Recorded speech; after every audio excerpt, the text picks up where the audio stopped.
When I got out of the military, I had a hard time translating my military experience into the civilian world.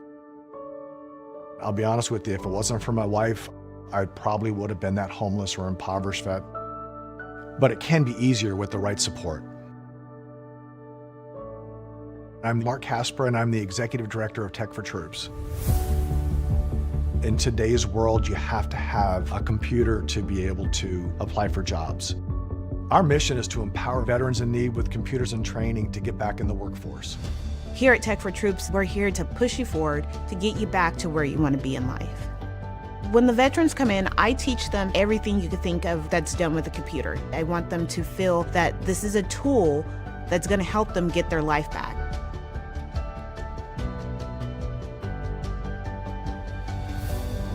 I went into a kind of a deep depression.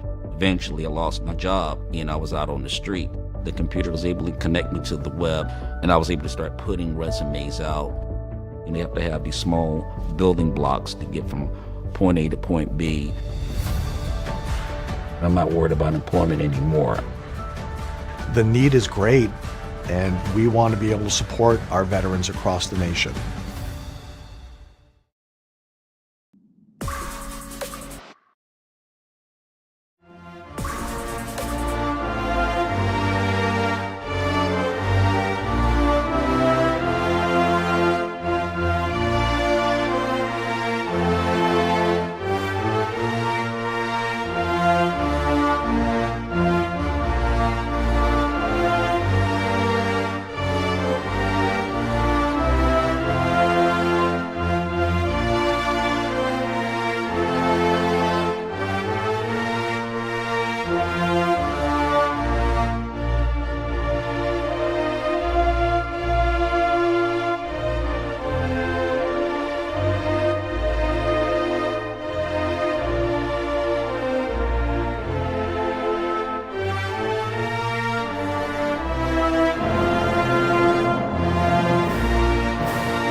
All right, welcome everybody to the Tech4Troops Jayhawk 240 here at Kansas Speedway, brought to you here on the IWM Broadcast Network. I'm Rick Souza, here in the booth, my partner John DeRudris. And John, we're just getting back at the midway point here. This should be an interesting race. It should be, and it's one of the favorite times of the season for me, because just coming off the All-Star break with an amazing race at North Wilkesboro last weekend, we know who the stars are, and you know we've had pretty much a pretty competitive field all the way through this year, and this is where drivers start feeling that fatigue, and you'll start to see really who's going to be at the top of the boards at the end of the day. So I'm really looking forward to this race. It's a great track, multiple lines. Talk about that a little bit later on, but it's going to be a great race tonight in the Jayhawk 240. Right now we got qualifying going on, and Sean Shootman is at the top of the board, followed by Miller, Bostic, Peebles, and Van Scoik. So Shootman looking to get his spot there into the playoffs, looking on board at Van Scoik. And here's some of the track facts. Ricks, take it away. All right, so tonight we are late in the day, so it will be a night race by the time this one gets finished. You've got 160 laps, 60% fuel, 1 fast repair, 5 sets of new tires, a number of green and white checkers in case we need them. We've got the Tech4Troops Scheme Skirmish and the Owl's Nest Racing Pull Award given to tonight's pull winner. Now here at Kansas, it's a 1.5 mile track, just slightly over that. It's a great facility, wide, should make for a lot of interesting racing. It should, and if you're looking at the map right there, Rick, you can notice a difference between Turn 2 and Turn 4.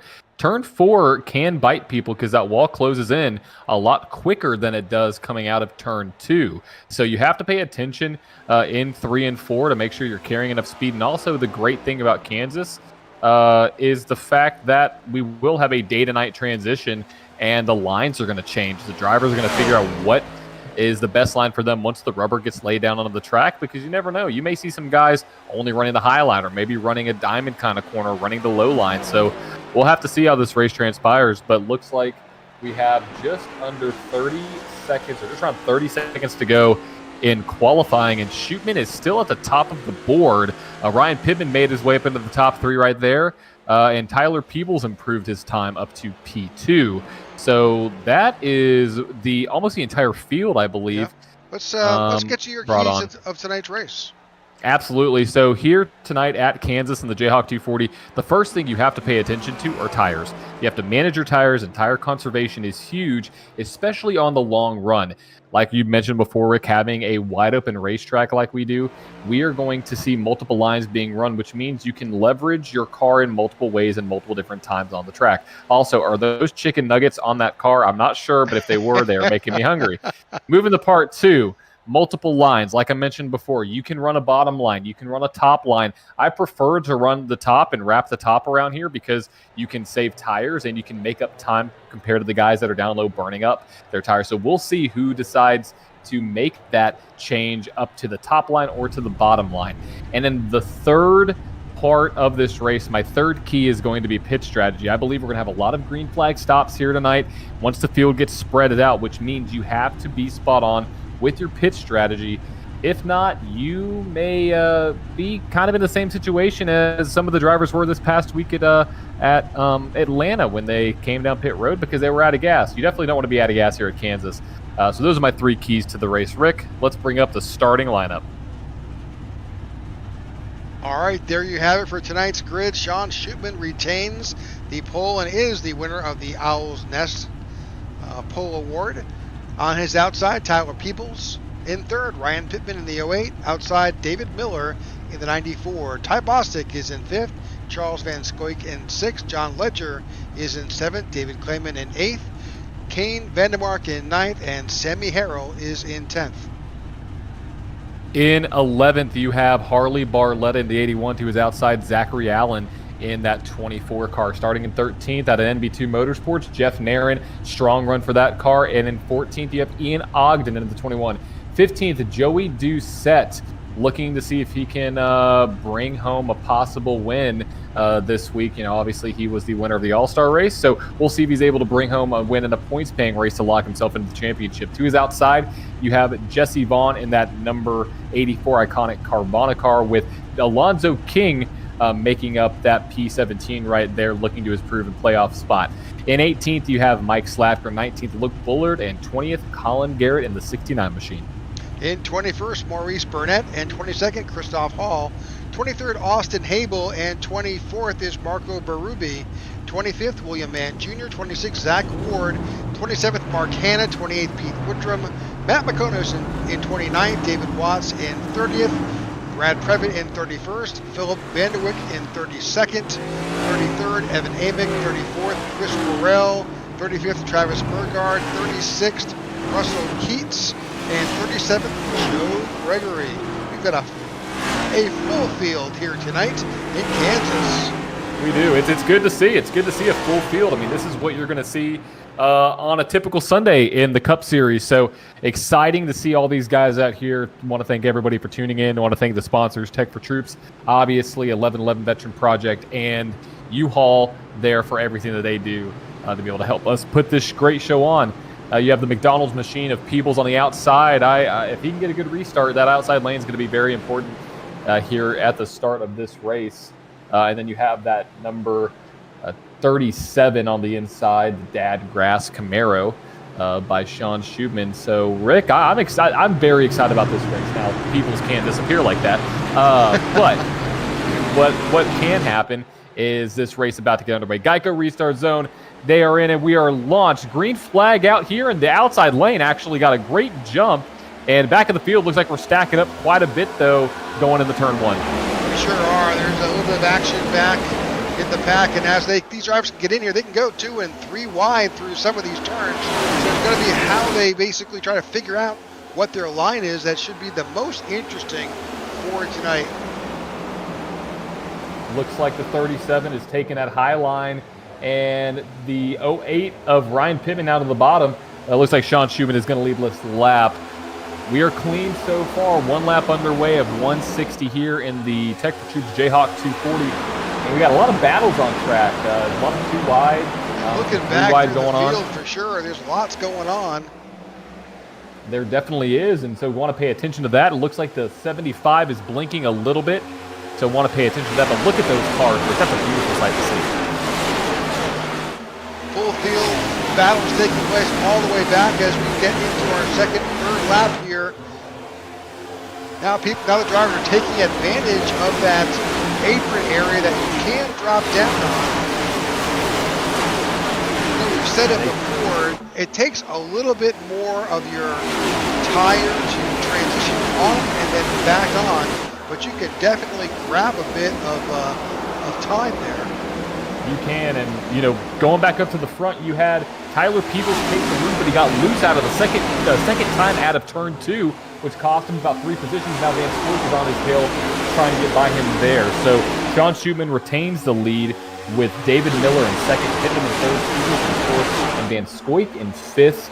Bostic rounding out your top 6, Ledger in 7th, Clayman in 8th, Doucette in 9th, and Zachary Allen in P10. A lot of battles going on, and you want to get as many positions as you can right now, so you can set yourself up for a long run. And you already see what the 37 is doing on the high line. Kind of taking my advice. I really like the high line here and being able to conserve tires. Yeah, he certainly isn't using up that apron. He's not letting his tires get chewed up there. He's staying high over the corners. You can see him running that nice third lane up there. I think that's probably the most. When it comes to tire wear, that's the best place you can be. A little bit of contact between, that was Ryan Pittman back there, and I think that was the 37. Yeah, a little bit of contact and some action going on. I'm sorry, that was the 75. Going on there, and a lot of action coming off of turn 4 right now, a little bit further on back in the pack. A lot of drivers just side by side, and no car on the wall. I believe that was the 81 of Harley Barletta that tagged it a little bit going into 1, but should be safe going forward. Rick, a lot of guys who are at the back of this field that are usually what guys we see up at the front. So head a little back. We've got Chris Morrell, and a number of these guys joined very late in the session, so I'm not sure they got an opportunity to qualify. And unfortunately, what that means is that relegates you to the back of the field.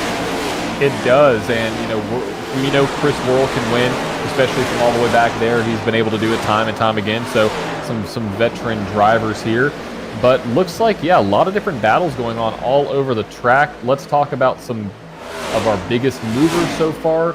Towards the front in P8, you have Joey Doucette. Joey Doucette has moved up 7 spots since the start of the race and is looking to improve his position right now, closing in on Ty Bostic.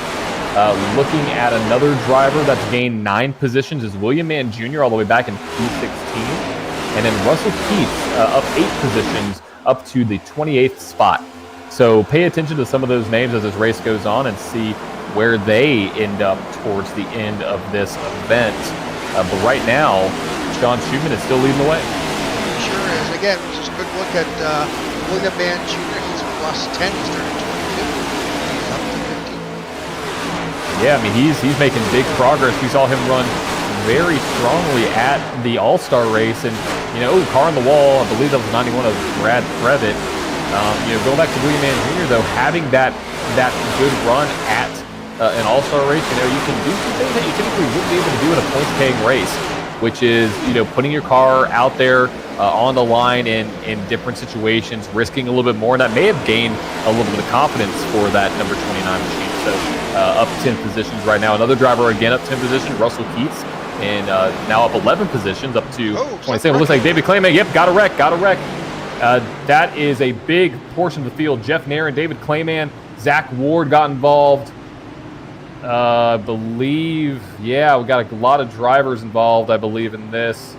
Jeff Nairn and Clayman, the 2 biggest impacts. There's the 17 of David. He's got major damage. He's got the right front quarter panel and hood are gone on that vehicle. Let's see if we get a replay on that particular incident that brought out this yellow flag.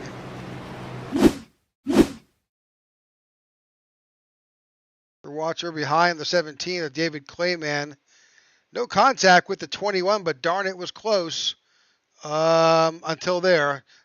He definitely got tapped by Ian Ogden, spun him, and unfortunately... What good wreck avoidance. Yeah, unfortunately, there were wreck avoidance by the 84 and the 80 there. Let's see what happened to Jeff Narin. Oh, just nowhere to go. Nowhere to go. Wow. Look at the three drivers up in the high line. They're just squeaking by. That was, I believe, Matt McComas up in the high side. Another couple drivers as well, but nowhere for Jeff to go in that 27.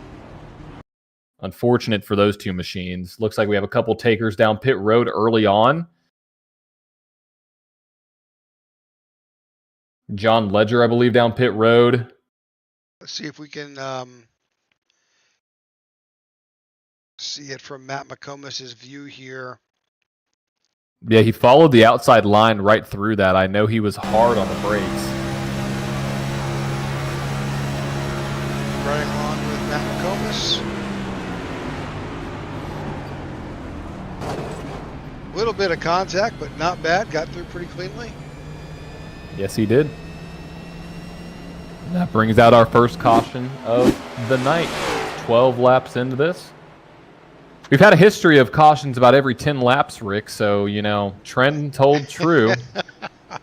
Well, let's hope we can avoid that for sure. I think we can. So, we had a little bit of a break with some track facts, but I am back tonight with more track facts for you. So, we're at Kansas. 400 Speedway Boulevard, Kansas City, Kansas is the track here tonight, and that is the address, and I have a track fact. So, what year was Kansas Speedway built?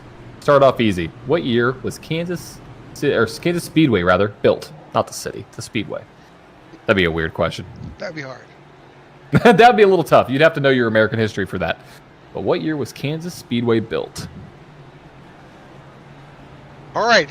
Well, while you're thinking about that, I want to say thank you to our sponsors, Tech4Troops, the 1111 Project, and U-Haul for making this broadcast possible. We bring you the Tech4Troops Cup Series each and every Wednesday night. We're only halfway through the playoff run. Halfway through the regular season. We haven't gotten to the playoff run yet, so we've got lots of racing to come, lots of opportunities for you to tune in and join us on your Wednesday night. Sit back, have an adult beverage if you like, and watch some racing. Yeah, it's always a good show out here with these guys and, cheering on your favorite drivers. Looks like we're going to be going green this time by, so it's always good to have everybody tune in. So thank you for watching. Make sure to give our broadcast on YouTube or wherever you're watching a like and possibly subscribing as well. That would definitely help us grow this racing community, and it would keep you informed whenever we are going live again here on the IWM Broadcast Network. So it looks like we're going to go green this time by, and let's hope Tyler Peebles' connection is a little bit better, but it looks like they're kind of backing up a little bit from the pace car. Pace car drops off. First caution is about to wind up. They're in the Geico restart zone, and we're off. Sean Schubin away here for our second restart, technically, of the night, and the field is double file going into turn one. Yeah, a little bit of spread out, not quite as tight as you would think on a restart, but that's not always a bad thing. So not at all. Tyler Peebles right on the back doorstep of Sean Schutman there, and right behind him is the 84 of Jesse Vaughn. One thing I do know about Kansas is that you can have different braking zones compared to other drivers, so it's going to be very important when they get tight up like this in the pack, where you brake, where you let off, because that can definitely cause you some trouble. 15 and now 16 and laps now complete. Another a caution. Yellow is out. It's like I believe Philip Vanderwick. Let's see. We can get a shot of that. Oh, good. Yeah, that was interesting right there. It looks like he got hit in the back, and O&R machine there. Okay, let's see. Yeah.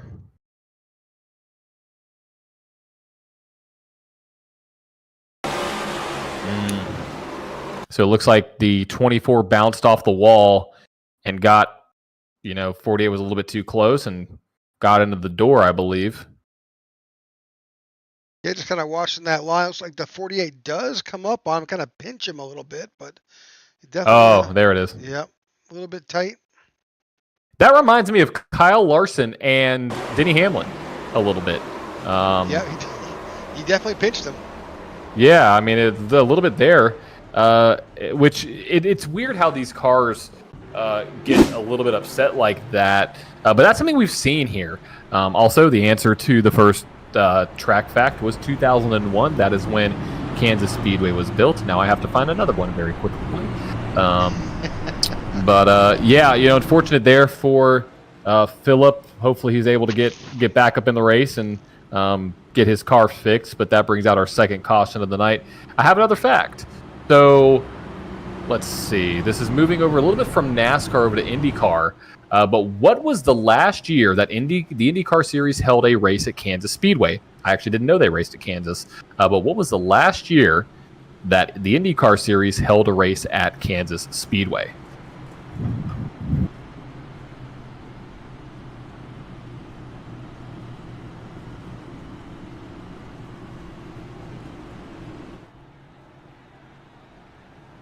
All right, we'll put that question out there if you're interested and you're good at guessing. Throw us an answer. Keeps us occupied. 2 cautions, 16 laps. I'm hopeful. We're a little bit on the other side of the trend here. We want to be on the good side, not the bad side of the trend. Right. So another thing we can talk about, John, is that each and every week our folks and our sponsor at Tech4Troops does something a little bit different. They actually do something called the Tech4Troops Scheme Skirmish. That encourages the drivers to do paint schemes that honor veterans and also things that just maybe a little bit more interesting, whether that's game related or food related, just a different paint scheme that they run and encourages the driver's creativity. And they typically award it for, the board will announce it today for last week's race. And John, who are our winners from last week? absolutely, our winners from last week are the 27 of Jeff Nairn, the 14 of Mike Slatker, and the number 3 machine of Luke Bullard. You're the winners of our scheme skirmish of the race. Great paint schemes. Jason called it out last week. Love to see these guys and what they're able to do and bring some creativity to the track. All right, looks like the lights are off on our pace car, which means we will be going back to green. Next time by, it'll be lap 18 of our scheduled 160 laps. Here it is.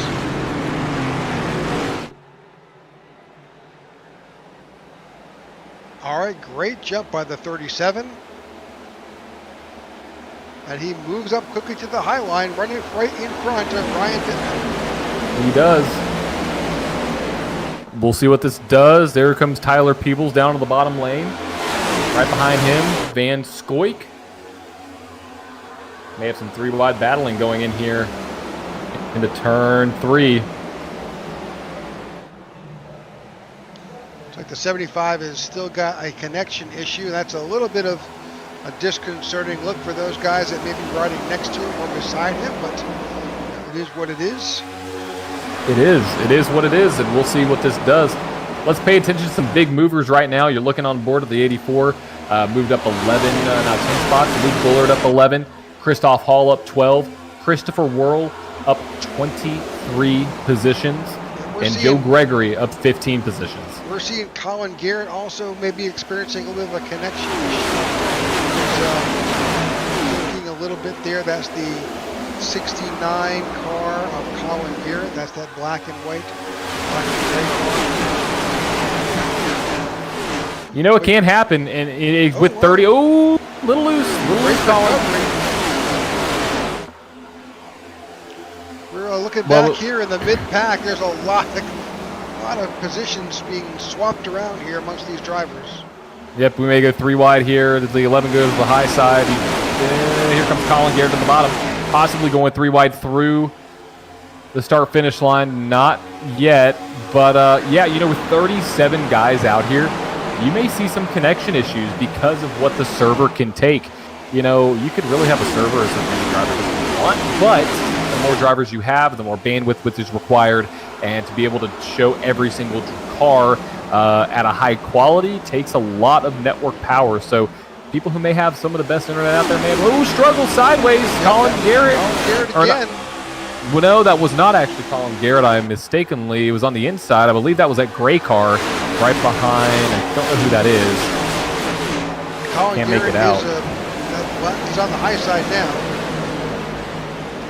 It was that may have been.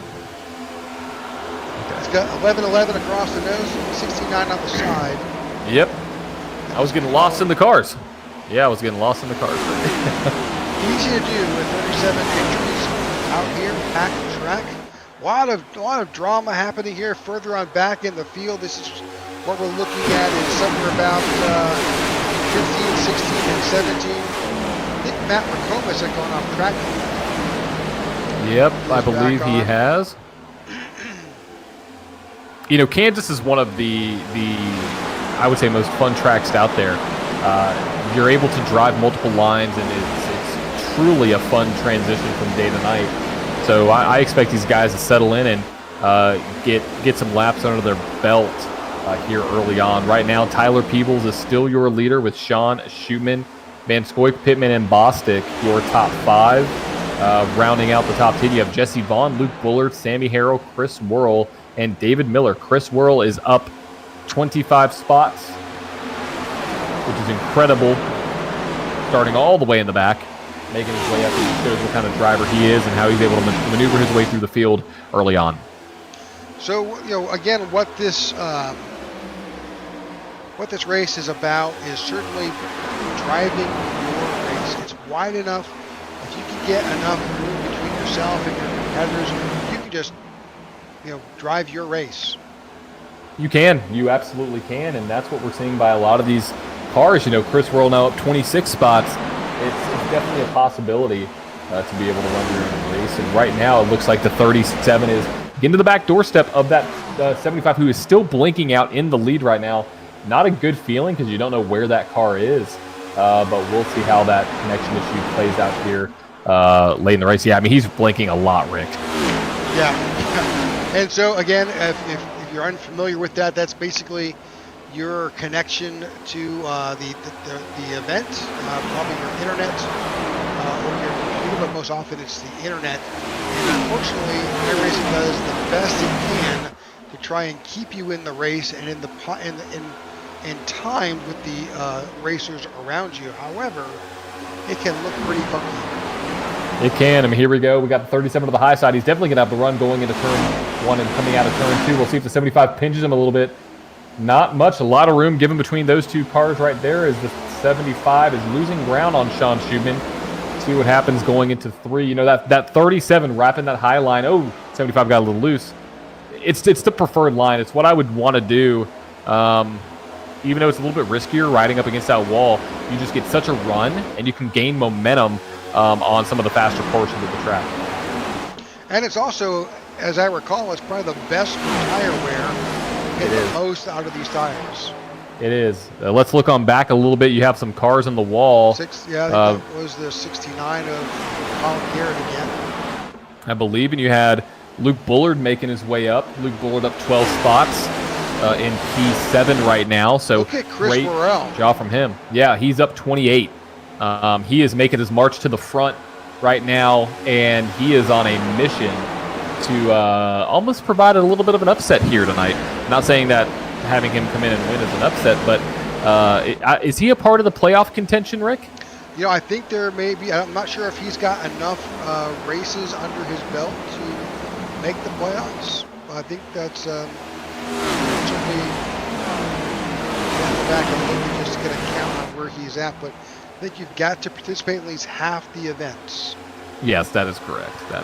So we'll have to do a check on that. But, he's making his way up through the field very, very methodically here tonight. 30 laps in, a 160 and he's picked up in the Jayhawk 240.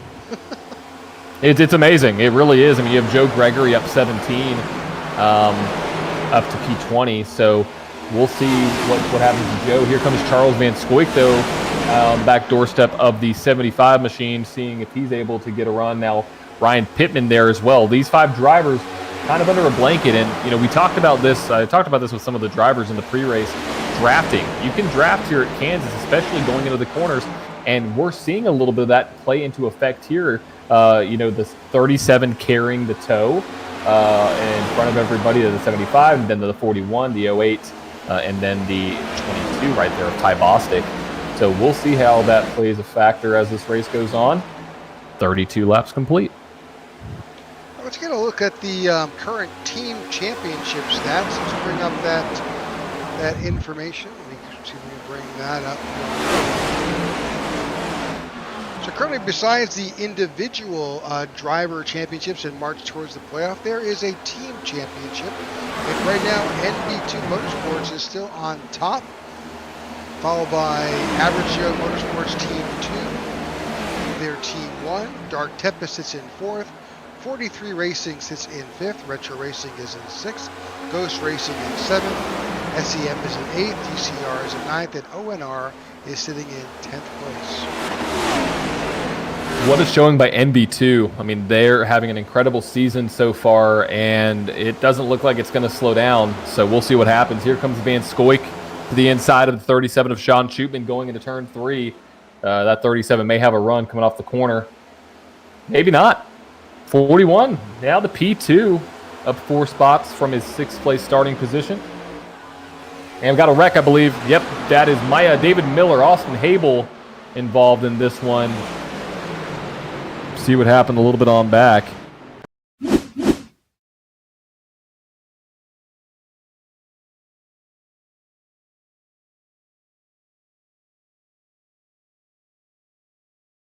Oh.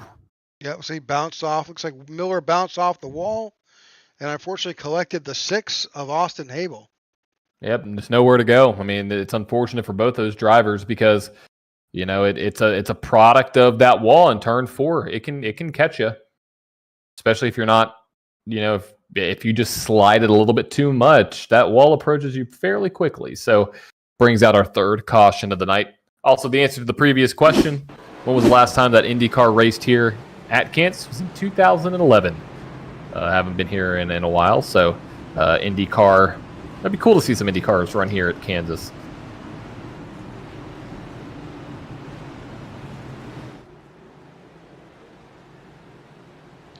All right, so we are on our 3rd caution of the night.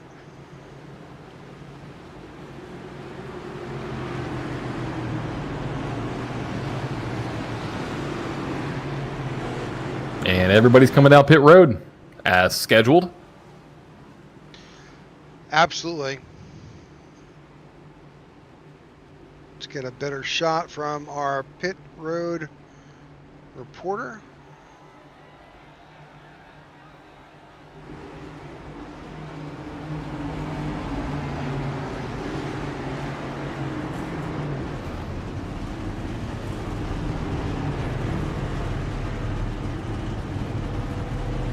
All right, 36 laps in the books.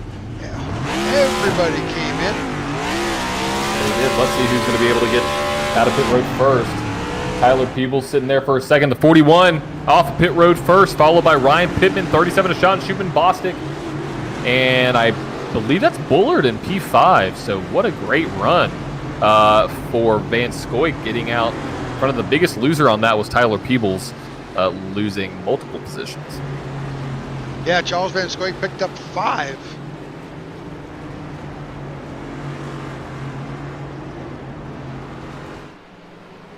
But no, a great showing by Charles Van Scoik to get out of there. That was a excellent pit stop. It was. So pit strategy's big. Go ahead. Absolutely. I'm saying everybody pitted on lap 35. We kind of had anticipated. What do we see? We think we were figuring about 35 or so laps, right? Yep, 35 from what I heard from the drivers in the draft, and maybe a little bit more, but under normal racing conditions, 35 laps is the average fuel run. We had, obviously, caution laps in there, so didn't run quite, 35 green flag laps, but still right on the dot there for all the drivers.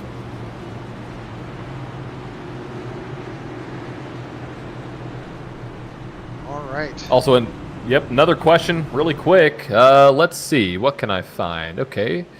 This is polls. Who has the most polls here at Kansas Speedway? I actually did not know this. In Wow. what series? The Cup Series. Who has the most polls here in the Cup Series at Kansas Speedway?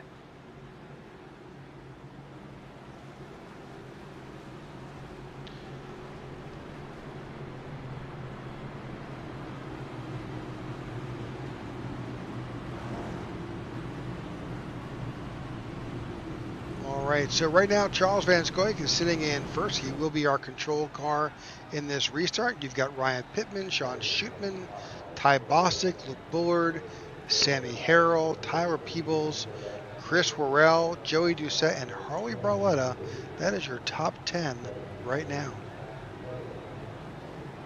You know, I see some similarities from some of these drivers here in the top 10. I have to do a little bit of research here and double check my sources, but you're seeing the best of the best rise to the top here. Bullard has a win. I mean, you said technically won last week. Worrell has a win. You know, all these guys up here have won. So let me double check and let me see. Yeah, we can bring up the point standings right now. You can see Ty Bostic, Alonzo King.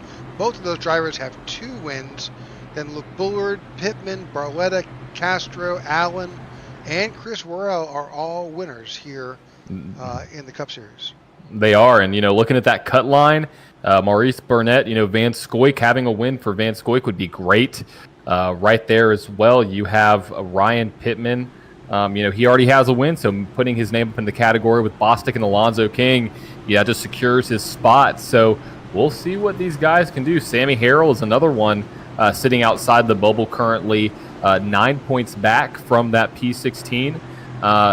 Big playoff implications for these drivers here tonight with as big of a field as we got. So we'll see who's able to take the checkered flag. A long way to go, but we're just about 25% of the way there. Van Scoik now leading the field, going to the start-finish line. They've entered the Geico restart zone, and we are back to green flag racing here at the Jayhawk 240 at Kansas. Van Scoik is off. Much tighter launch with these drivers on the start. For our third caution, there's a lot of spots being swapped here as we're going onto the backstretch. Yes, there is, and we got a lot of cars just fanning out, and you typically see that here. Oh, I hear now we got a woo. Yep, it's coming on the back. Caution, car spinning. I believe that is Can Vandemark. Ian Ogden, Zach Allen. A lot of drivers involved in this one. I'm gonna have to go back and take a look at a replay. Yeah, Zach Allen, Ian Ogden involved. Maybe Austin Habel lost a few spots.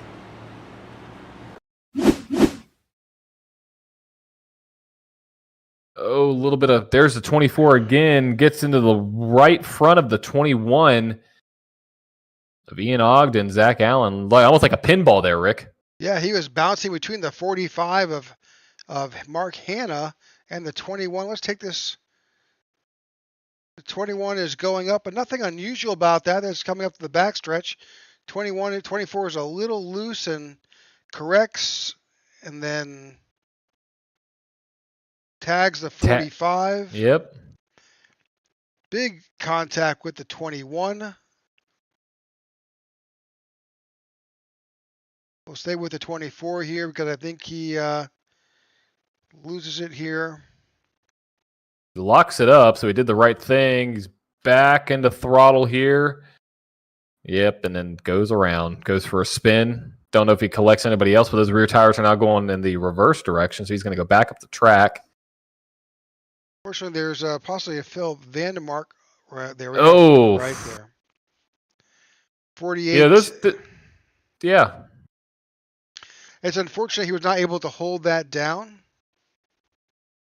Nope. But those two guys got into it before. The Vandemark and the 24. So unfortunate for the 48 there. That's probably going to end his night, unfortunately. 2 laps down. And there's the 21. Coming out. My guess is he probably got a quick repair, if I'm guessing. That was pretty hard impact on that right front. Probably broke the toe link. Not sure if he hit the wall on the inside line. after the contact with the 24 there of Zach Allen, but looks to be good to go. Lap 41 of 160 here tonight. I don't have another track fact, but I do have the answer to the other one. So the previous question was what driver has the most poles here at Kansas Speedway? That would be Happy Harvick himself with 6 pole positions here at Kansas. He's actually one of the drivers that I think could possibly secure a win this weekend at New Hampshire. He's very good at those kind of tracks. But good old Happy Harvick, 6 poles here at Kansas. Well, while we're still here under caution, we're going to take a quick commercial break. We will be right back. Are you looking for a way to safely and securely dispose of your old electronic devices? Why not donate them to Tech4Troops? Tech4Troops is a 501c3 nonprofit dedicated to bridging the technology gap for in-need veterans and their families. The donation process is quick and easy. Simply go to tech4troops.org and click on the donate link at the top right-hand side of the page. Scroll down to access the Give Back Box link. To create your shipping label, click Add to Cart and complete the checkout process. The shipping label is good for up to 50 pounds. You can recycle most standard shipping boxes to send in your devices. Oh, don't forget the power cords. Give new life to your old technology by responsibly recycling with Tech4Troops. Help save the environment and support a veteran.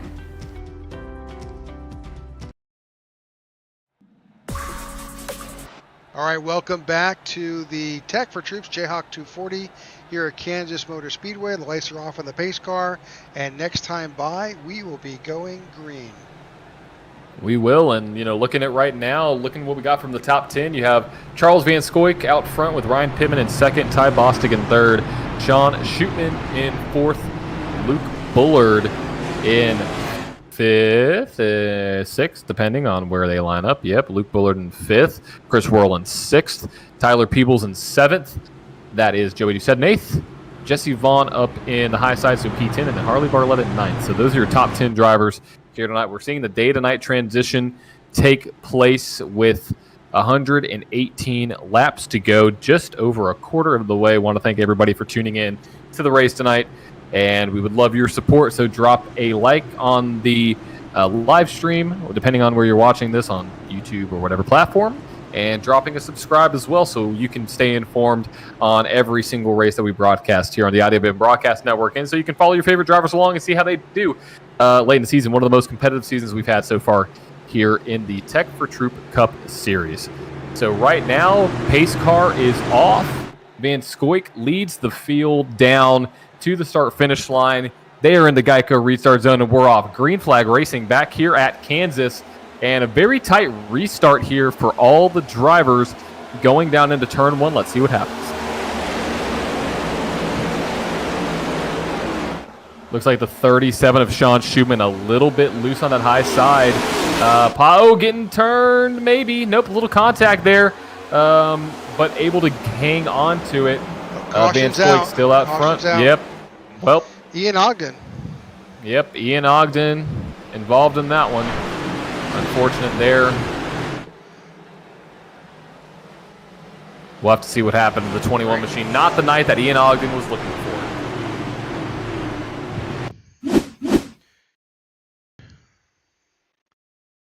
Outside the 91 of Brad Previtt. Just a little loose. A little bit of net code there. A little bit, but unfortunate there for Ian Ogden. Yep. Not the night he was expecting. Not at all. Not at all for that 21 machine. Hate to see that.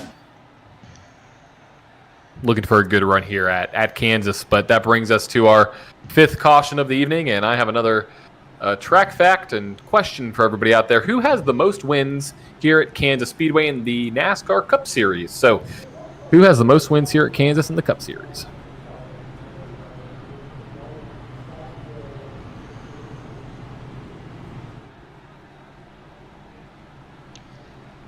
All right, lap 46 is pretty much in the books. 115 laps to go here at Kansas. We thank you again for tuning in to the IWM Broadcast Network. Again, I'm Rick Souza here with my co-broadcaster, John DeRudris, in the booth. And we're here calling the Tech4Troops Cup Series. This is a weekly race of drivers. It is a fixed series, which means that the setups are all provided for the drivers. And it really is a battle of just, it's driver versus driver. It's not who can set up a car differently. It's really just you versus your teammates or your competitors.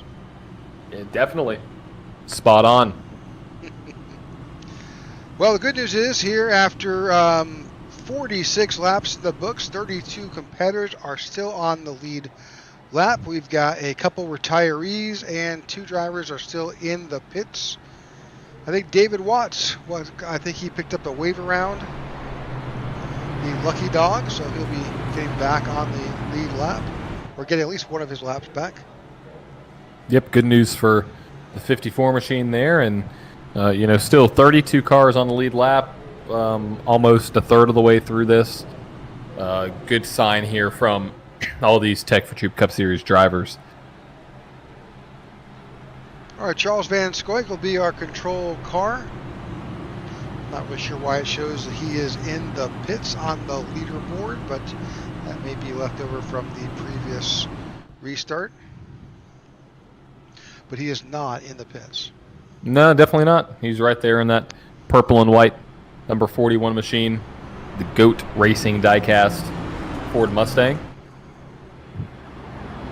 And right behind him, Ryan Pittman, looking to have a great showing here tonight in the second place, qualified in third, up to second right now. Let's look back, Ty Bostic in third there, the 22 machine, another NB2 driver. They're having a great season as a team so far, and Chris Worrell is their 30 places gained, 30 spots for that number 8 machine. We know Chris can come out here and win. Luke Bullard up 14 positions, already has a win on the season for NB2, looking to bring home another win with Sean Schutman there in the 37, not really having the run that he wanted early on, but still up there in the top 10 as well. Here comes the 75 or the 11. Trying to figure out who's in what spot here. Yeah, Peebles down in the 7th position, Lonzo I King believe. is sitting in 11th, I think. Yep. Lonzo King up 5 or 6 spots as well. Another driver that's methodically made his way up through the field is the 56 of Joe Gregory. He is up 19 positions, and Russell Keats is up 16 positions. So Joe doing a great job, and so is Russell there, making their way up through the field, almost a third of the way through the race. Well, the lights are off on top of the pace car. That means we'll be going back to racing next time by. The competitors are on the backstretch, making their way around into turn number 3 here at Kansas. And we're beginning to see some shadows, and that sun is going down. It is, and that means that the track is going to lose a little bit. Oh, watch out, watch out, watch out. What in the world? Did you just see that? Mark, what happened with Mike Slatker? Mike Slatker, I don't know. Kind of just drifted Yeah. up. I wonder if something happened with his wheel. He's drifting up again. I hope everything's okay in the 14 camp. But yeah, when nighttime comes upon the speedway, we get multiple lines and quicker lap times. Green flag back out, Van Scoik at the point, and Ryan Pittman trying to close that gap going into turn 1 field 2x2x2, pretty much 15 rows back.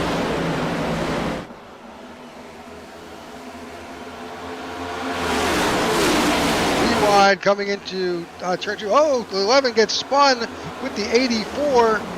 84 saves it, and we have a caution, though. Caution out again on the track. Saw that one live. That's, I think, one of the first ones we've caught tonight, Rick. There we go. Great job, team. Great job, cameraman. All right, let's go back and take a quick look at that spin. We'll stay with the 84 of Jesse Vaughn and the 11 of Joey Doucette.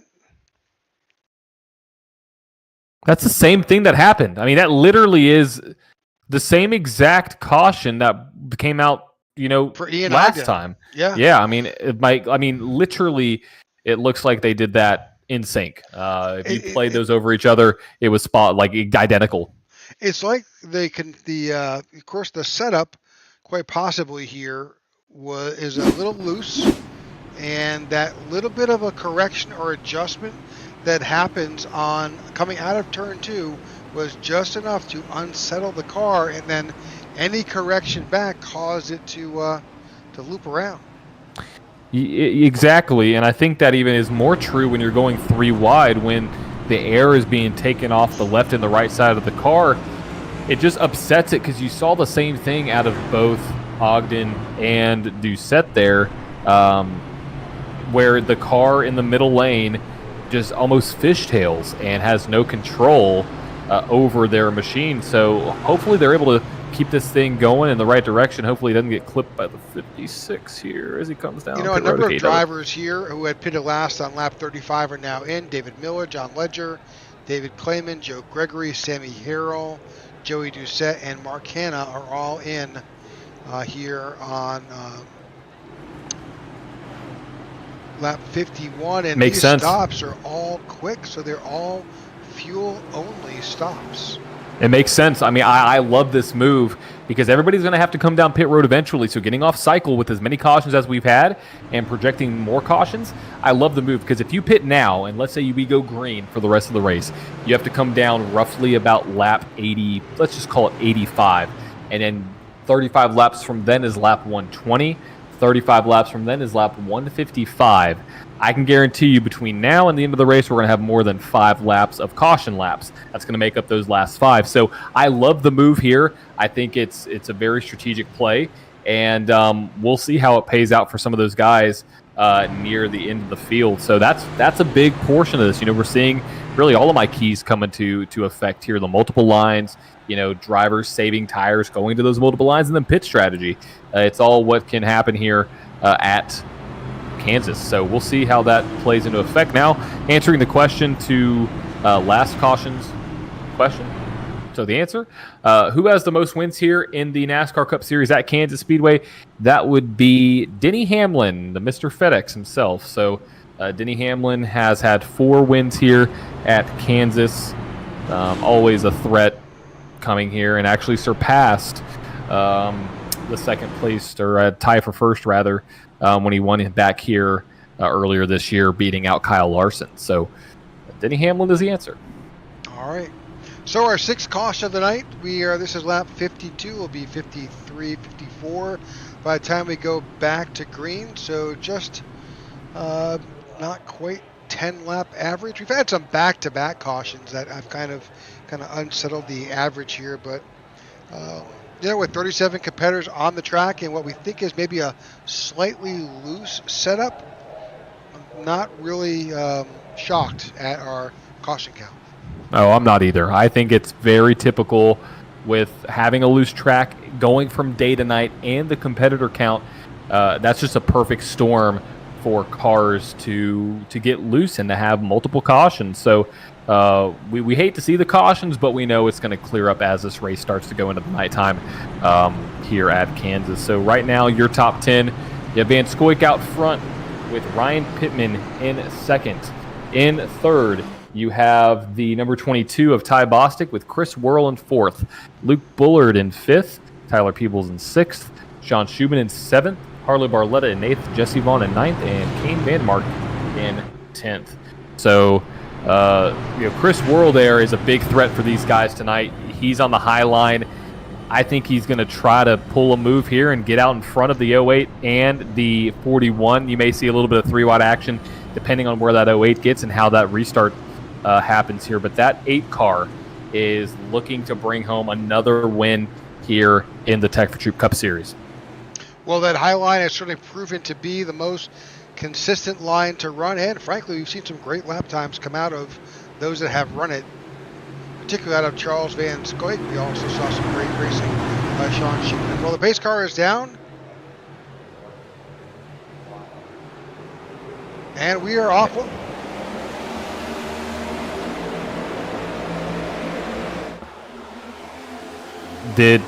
What happened to the 8 machine? I don't know. I just was following it, and then it's gone. He's gone. Yeah, he is. I don't see anything on my side. I mean, maybe a very big blink. I got him. Yep, he blinked. It was a major blink from the 8 car. Lost a connection.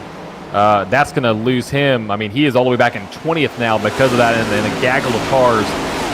That was very odd. You typically don't see a blink that big without getting removed from the server, not by us, but by iRacing. So we'll see if he's able to keep that. Typically, you're not able to just by iRacing standards. But we'll see as the 99 right to his left rear. We've gone back to look at the front. You've got Charles Van Scoik up front, Ryan Pittman to his outside, and the 22 of Ty Bostic is right there underneath. So that's the big battle there. You still have the blinking condition. That is the 3 of Luke Bullard, who has experienced a connection issue there. We've seen that before. The 75 of Tyler Peebles is also there. Definitely big blinks out of the 3. Yep, and Luke Bullard is on the high line trying to get around 75 of Peebles, but you can't really see the 3. So hard racing there. You got side-by-side racing between Bostic and the 08 of Pittman. So we'll see how that battle takes place. That's an important battle there for that position with Bostic and Pittman because they know Van Scoik needs a win. So they're trying to staple their portion, further into the playoffs with more wins. So we'll see what happens there. Looks like everybody's clean so far. Looking back through the pack on my side, Rick, I don't see any wild action. See the 3 going all the way to the high side, trying to get a run out of turn 3 and turn 4 to pass that McDonald's number 75. He's got around. He's now looking at the bumper of the 8, but he's definitely dealing with that connection issue.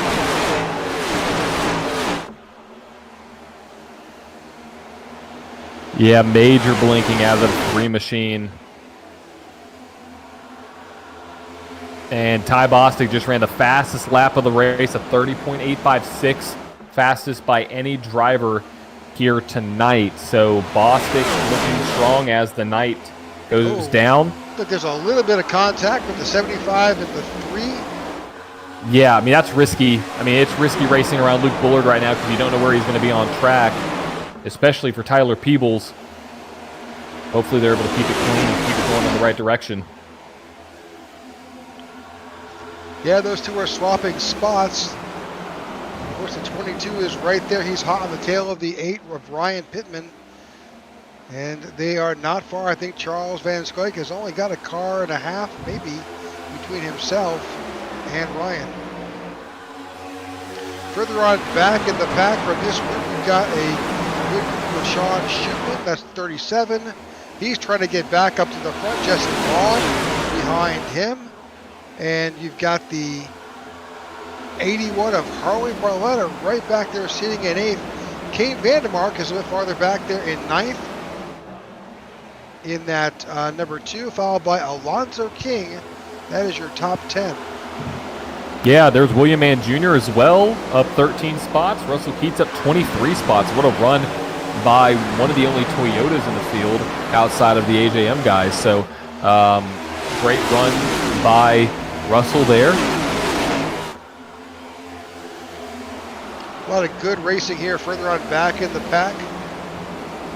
And you got a lot of tight racing. I mean, the 44 there, the 4, the 6, all these guys. I mean, that's a pack of about 10 cars if you consider everybody beyond that. So a lot of close racing, and this provides a risky situation here for some of these guys. Blinking still going on in the front, but as well here in the comes back, the 69 Colin Garrett is also blinking here. So, I'm not sure what's happening. Of course, it could be weather related to any place where you may have an issue with your internet connection. It could affect how you show up here. So. Sure, very possible. That's a good analysis there, Rick. So we'll see how this plays out for the rest of the field here tonight. But as it stands right now, Van Scoik out front. Right behind him, though, Ty Bostic in second. Luke Bullard is back there looking at third place along with Peebles and Pittman. Here's a run. Big run by the 22, Ty Bostic to the inside of Van Scoik down to the turn 3. He's going to clear him. And maybe The 41 has a run to the outside. So 41's like, not so fast there, Ty. I know how to get around this place. And what that's going to do is that going to allow the number 75 to get a tow off that 41 machine. So here comes Tyler Peebles to the high line. 75 stays high. Caution, big wreck in the back. Big wreck in the back. That Jeff Nairn, I believe, involved. Russell Keats involved. Pete Woodrum, John Ledger. A lot of cars. Big. Yeah, big wreck. Still wrecking. I hear a lot of great words over the radio. Oh, yeah. Austin Habel, Jeff Nairn, Evan Amick, Russell Keats, and John Ledger were involved. Phil Vandenborg. Yeah, a lot of cars. Pete Woodrum. Let's check. Let's. Yeah, there's a lot to unpack here on this caution. We'll have to see what exactly happened. 3 wide again. Double 3 wide. Look at that. This is Spills disaster. Oh, okay. Yep. Contact with the 69 by the 4. Oh, the 24 again. The 24 again. He's just riding high. Let's. Oh, that's the 19 of John Ledger. Punts the 4 back up on the track. The 1 of Pete Woodrum gets tangled with the 19. And then the track's just blocked. Yep. I mean, the track's blocked. Here's a 48. Again. 77 there. 91 of Brad Previtt. And there's someone on the high side. I can't see where. That was Evan Amick, who was also elected. Just a big mess. So, yeah. It is what it is. What I've realized is the last 3 wrecks have been the result of going 3 wide. Whether it's a car getting loose or not having, it's hard to race here 3 wide, especially going in either into a corner or going out of a corner. So that's been the biggest culprit. I don't think it's because these guys don't know how to race at all. These guys are some of the best. But going 3 wide here at Kansas, it's tight with the way this track is. You have to be on your P's and Q's, and unfortunate for all those guys here tonight. And but also, yeah. I think the setup may be a tad loose. So. Oh yeah, for sure. Not helping. No, not at all. I mean, especially when you have the air getting so confused, basically, when there's a car in the middle of 2 others, and so. It's just a perfect recipe for a car to just get really free and lose all downforce. And when you're trying to either go into a corner or come out of a corner, it's just going to cause your car to lose all rear grip. And there you go, spinning around. So unfortunate for all those guys. Hopefully they're all able to stay in. It looks like the majority of them are. I'm not sure about the 24, the 48. I mean, that's been the 3rd incident they've been involved in, unfortunately. So they may be out of quick repairs. But John Ledger, I believe, is good to go. Looking through the back of the pack. Here's an interesting fact, John, that those guys who came down and pitted fuel only on lap 52 are now 1, 2, 3. Samuel Harrell, David Clayman, Mark Hanna. Yep, that exactly what I thought was going to happen. The Samuel Harrell got me a little confused. They are. It got me a little confused because that 42 machine looks just like the 41. But yeah, exactly. That's the big move of the race, I'd say, especially for Mark Hanna there, up 24 spots now to everybody else. So it's going to be a factor with all the cautions we have. And I think it was a really good move to get off sequence to then set yourself up for a similar situation late in the race when everybody else has come down pit road. You know you're going to be good, but you're going to get at track position. So we'll see how it plays out for these guys up here. All right, lap 67, 68 at the stripe. 94 laps to go here at Kansas.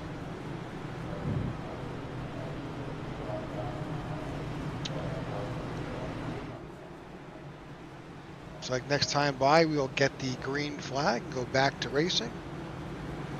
Again, thanks for tuning in tonight. We appreciate you watching the Tech4Troops Cup Series here at Kansas with the Jayhawk 240. We are halfway through the season, and now it's a sprint to the playoffs. and it is certainly becoming quite competitive.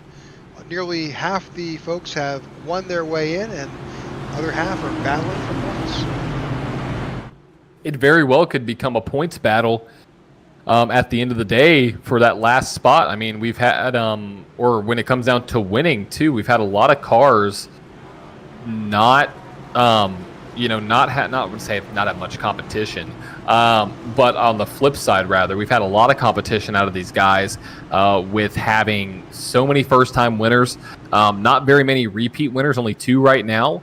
But still, we're seeing some of these guys who are at the best of the best come to the front, and we'll see what happens as this race goes on. Maybe David Clayman can get a win, Harold can get a win, Hannah can get a win, Van Scoik, Hall, they all need wins. So we'll see what happens here.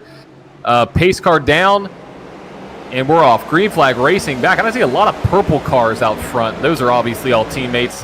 You see the 42 there, you see the 41 as well. All those GOAT die-cast cars there running up near the front of the pack. Yeah, there's, I guess, 3 wide again. 3 wide again. This is where it gets hectic. a little dicey. Oh, car spinning. Car wrecking Yellow on the bottom, I flag is back. believe. Russell Keats, David Miller, Jeff Nairn, and an 11 of Joey Doucette. Not what Joey wanted. 4 involved again. It looked like Joey got turned. I caught him out of the corner of my eye. The corner of my eye. Heading down very viciously towards that inside safer barrier. So we'll see what happens. We're spotlighting the far behind the 94. He may have that same issue we saw. Well, there's the 8 of Chris Worrell. Oh, the Chris Worrell was also involved. Let's pause that and go back just a little bit. I think I think the 94 was already spinning.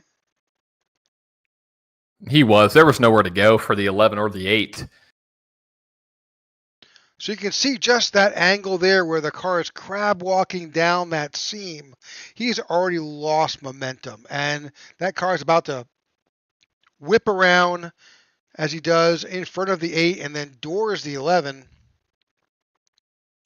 And there's 99 of Berube. Oh, that's a vicious hit. I thought it wasn't going to be a big deal, but a lot more cars involved than I had thought.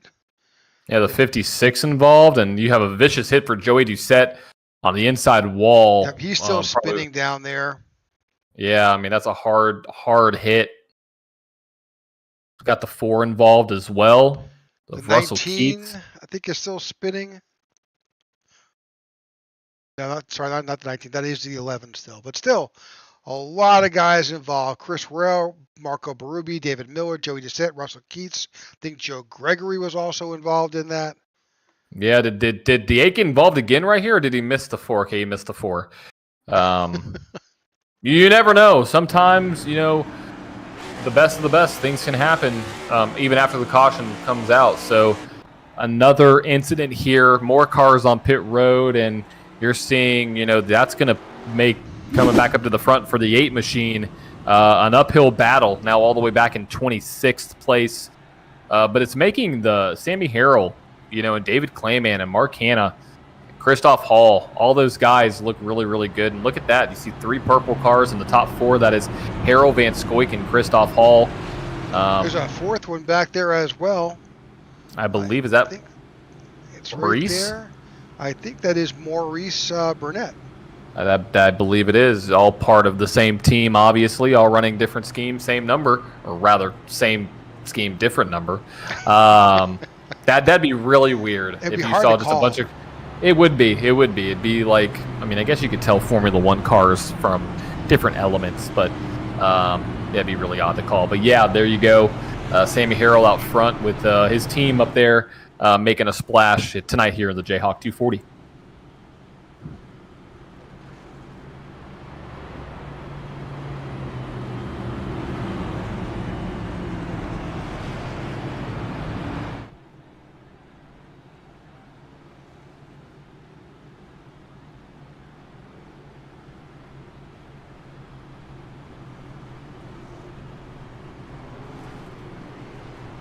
All right, lap 72 is in the books. Up at the front, Sammy Harrell, David Clayman, Charles Van Scoik. Lights are still on the pace car.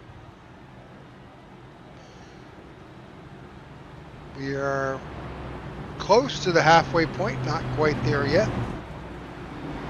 Not quite there, but we're getting there slowly but surely. I want to thank everybody for tuning in tonight. Through the cautions, through the good moments of hard racing and battling here, we're almost at complete nightfall.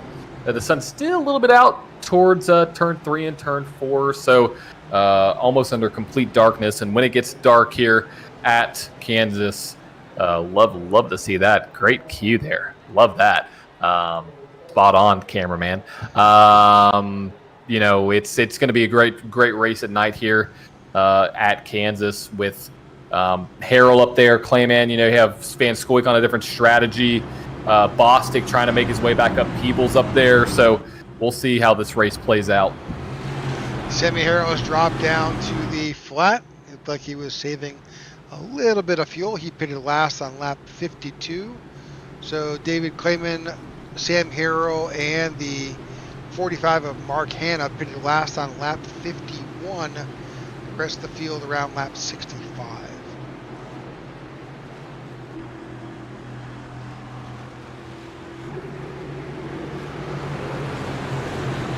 All right, lights are off. We're about to go back to green flag racing here at Kansas. We are. And we'll see what happens as this field dips down. 30 cars on the lead lap. Not quite halfway there, but now we are there. Green flag racing, and look at all those camera flashes here in the stands. Good to see all those fans out there as the cars go down to the turn 1. And no, you're not seeing double. It is goat against goat. Got a car loose in the back. Not really sure who that is. Some cars dropping. Don't think we're going to have a caution, but we do have 3 wide. Oh, here we go. Are we going to catch this one? Hopefully not. It's just so dangerous running 3 wide here, Rick, from what we've seen so far with the loose conditions. It's hard to do. We're watching back through the field as these guys make their way around. I mean, there really is 3 and 4 lines there at times, but you've got to trust the guy beneath you or beside you to hold their line.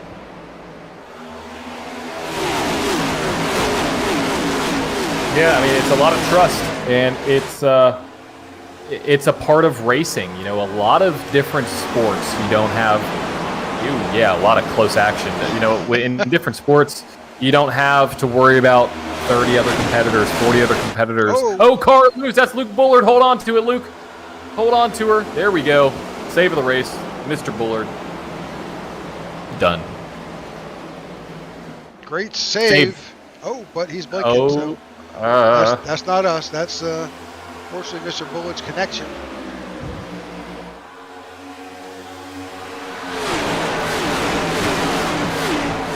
But yeah, here at Kansas, it's having, racing is not like really any of the sports. Yeah, you have teammates and whatnot, but you're racing against 30, 40 other guys or girls, and it's not like a team sport to a sense when it comes to how many drivers you're racing against. So it's a lot of trust because, in basketball, you have to trust the other team that they're not going to do anything to jeopardize your chance of winning outside of, you can't, I guess you could intentionally hurt somebody in a sport, but when it comes to racing, you could go 3 wide like we're about to see and hopefully not bring out a caution. But, you have to trust the drivers around you and trust where they are on the track and trust the spotter and, that the right decisions are made, because one little slip up can cause the entire field to wreck. Yep, and spot. Yep. Yeah. On time. I think Pete Woodrum was involved, Joe Gregory. Yep, you're always on the edge when you're racing. Always.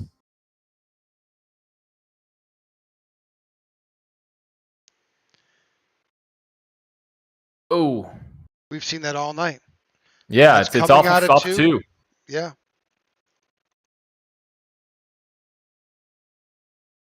Just doesn't seem like it's the place to be.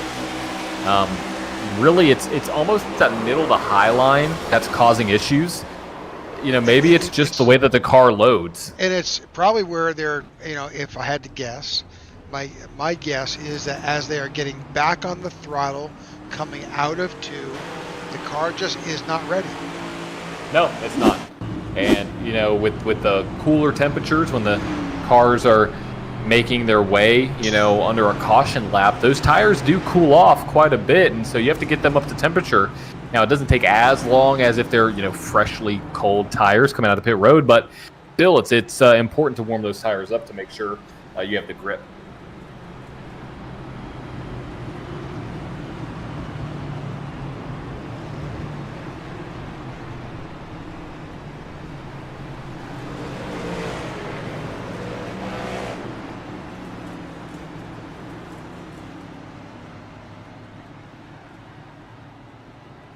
All right, so lap 80, we are at the halfway point here. David Clayman is currently sitting on top of the leaderboard, and he will be the control car going back. Again, he and second place Mark Hanna pitted a lap on lap 51-52, the balance of the field. Lap 65, there are a few that did go in for some work. There were some incidents post lap 65. We are here on lap 80, just about the halfway point.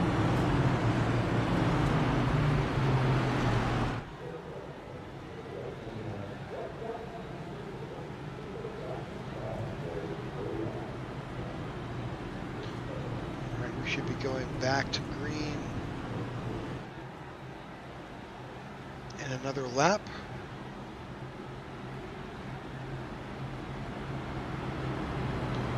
Lap around.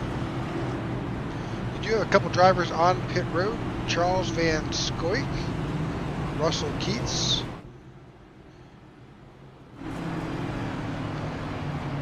I'm surprised that Charles Van Scoik is in. I don't know when he pitted last. He may have been part of that earlier group, but that was I believe only stop.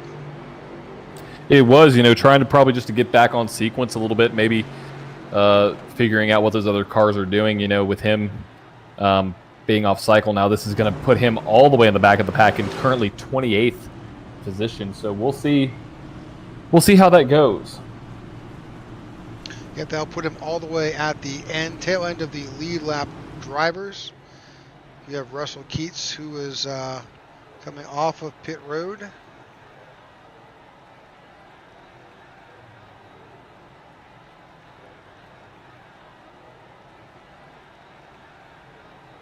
As the field is making its way around.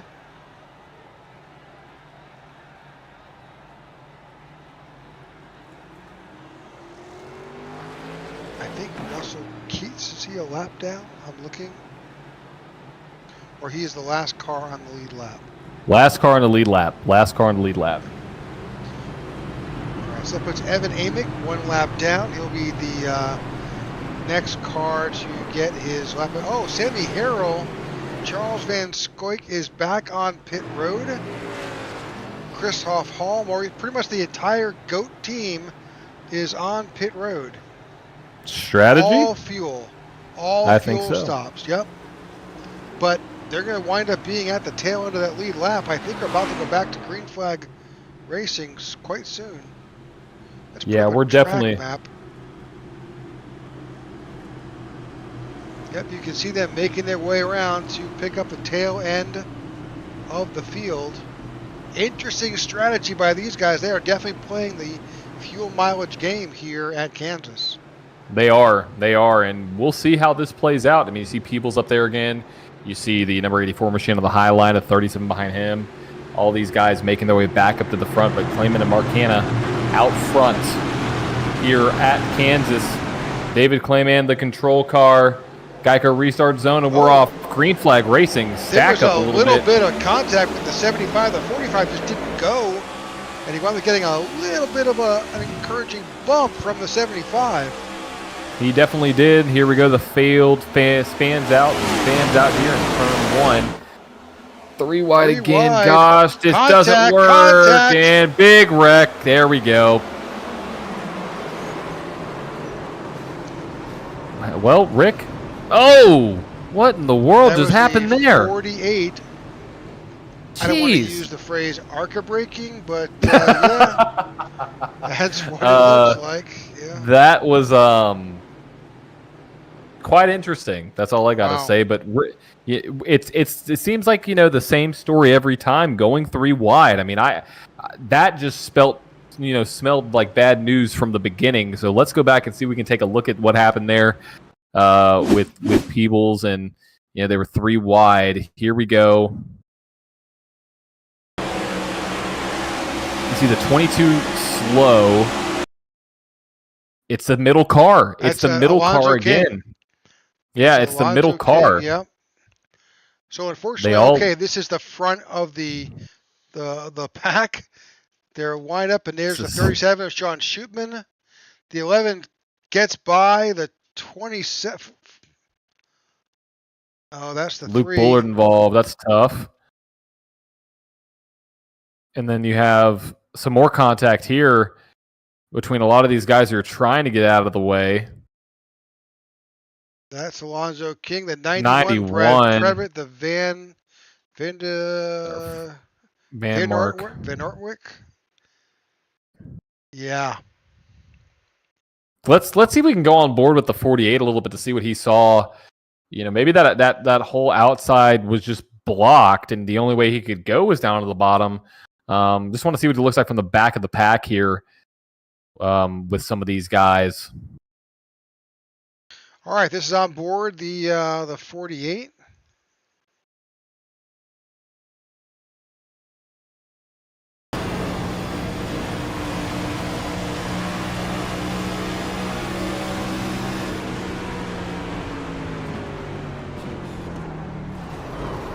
Yeah. I think he just tried to avoid it by driving through it, and unfortunately, it just stacked up in front of him.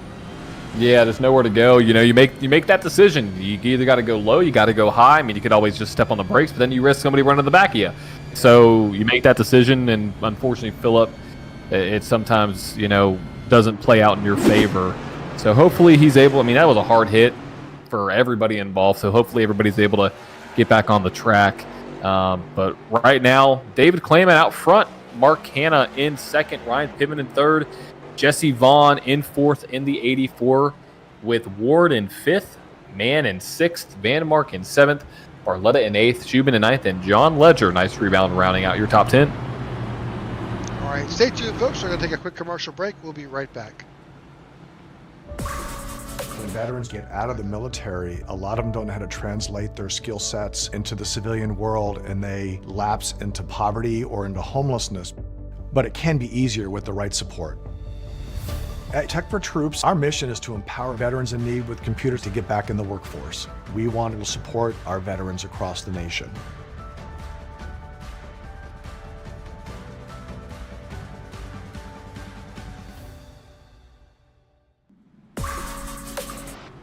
All right, welcome back to the Tech4Troops Jayhawk 240 here at Kansas Speedway.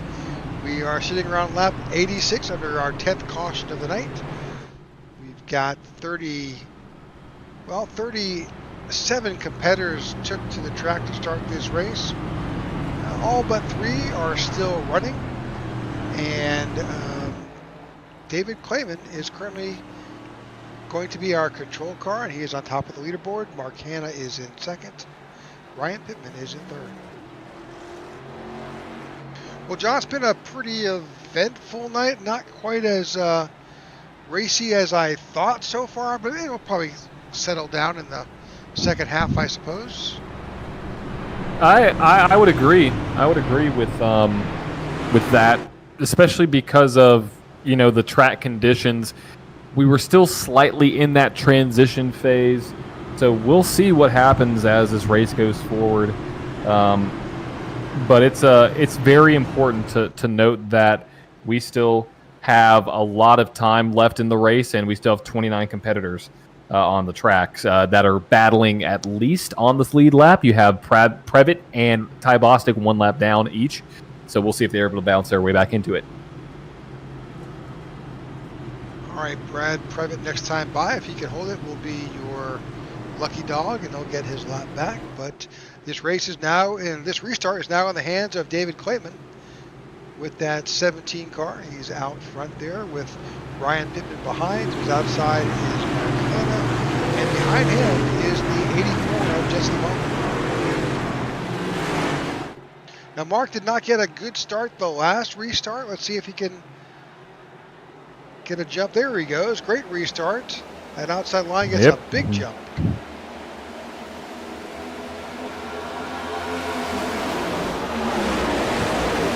Outside line gets a big jump, and we're able to make our way down. We gotta don't go 3 wide.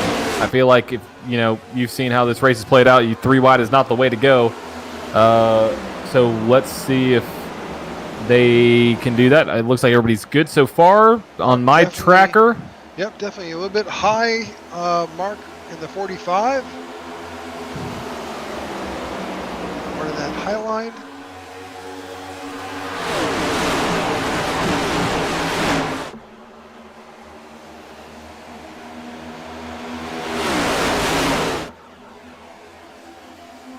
All right, looks like they're settling down a little bit here as we head into turns 3 and 4. Tight racing with Pittman there and Clayman. Oh, 3 wide again. Hold on to it, boys. You got it. You got 3 of the best right there. I think they can do it. Contact. 45 is spinning. What a save. Oh my. What a save by the 7. Zach Ward. That is my candidate. Yeah, it was Zach Ward rather. Save of the year. Save of the year by the 7 car. Rick, I don't want to miss this battle, but we need to go back to lap 90 and watch that when we have a chance. Once this battling dies down, that was incredible out of the 7. We need an award for the 7, an award for Mr. Ward. Sideways again, 17, claim it around in the middle of the field. That's going to cause a major pile up in the back. They're wrecking. There's the 8 car involved and the 19, 18 down. Big hit. Yikes. Well, we got a lot to unpack, don't we? We do. Holy cow, there's a lot involved.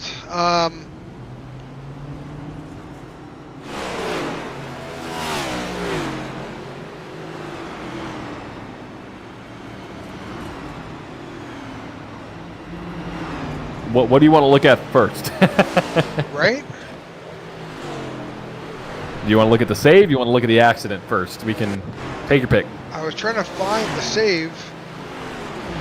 So it was coming out. We're going in. It was 1 and 2 on lap 90 with the 7 car. Yep, right here.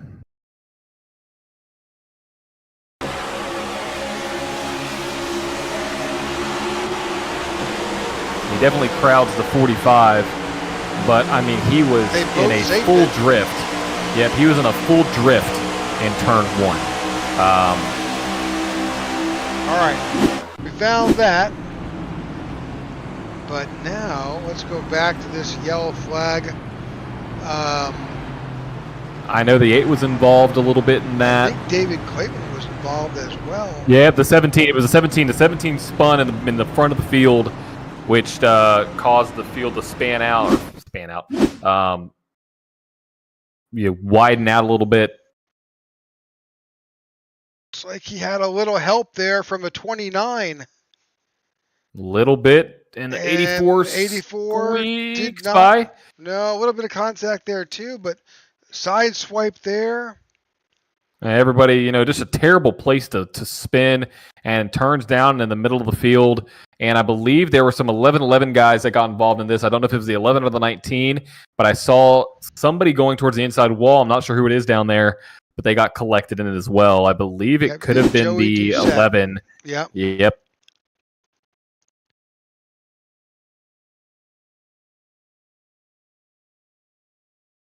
Oh, and he collects Sean Shupin in the 37. Oh, man.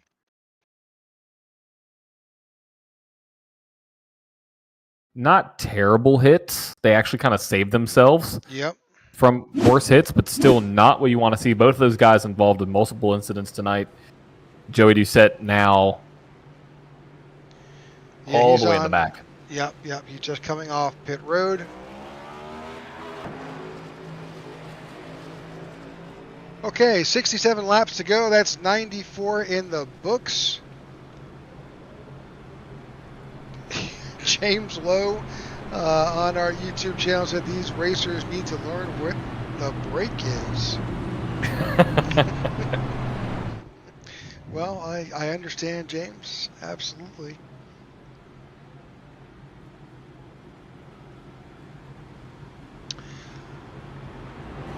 Well, we're going to take a quick commercial break here. We're not going to miss anything. We'll be side by side. We'll be right back.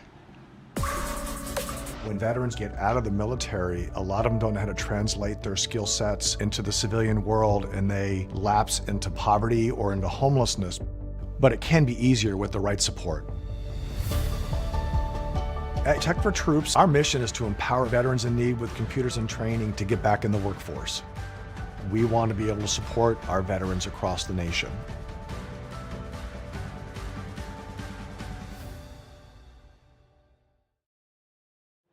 All right, we're coming back here, and all right, thank you for staying with us. This is lap 94 of 160. 67 laps to go.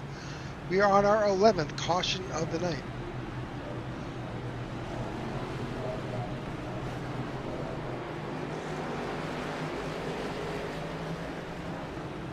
Lights are off on top of our pace car. Ryan Pittman is in charge. He is, man. You know, we've seen him be at the front quite often. You've got So we'll William see. Mann Jr. to the outside. You do have the 7 of Zach Ward back there. The 84 of Jesse Vaughn is sitting behind Ryan. That 7 that came off that low line and held that drift to save that car. So incredible.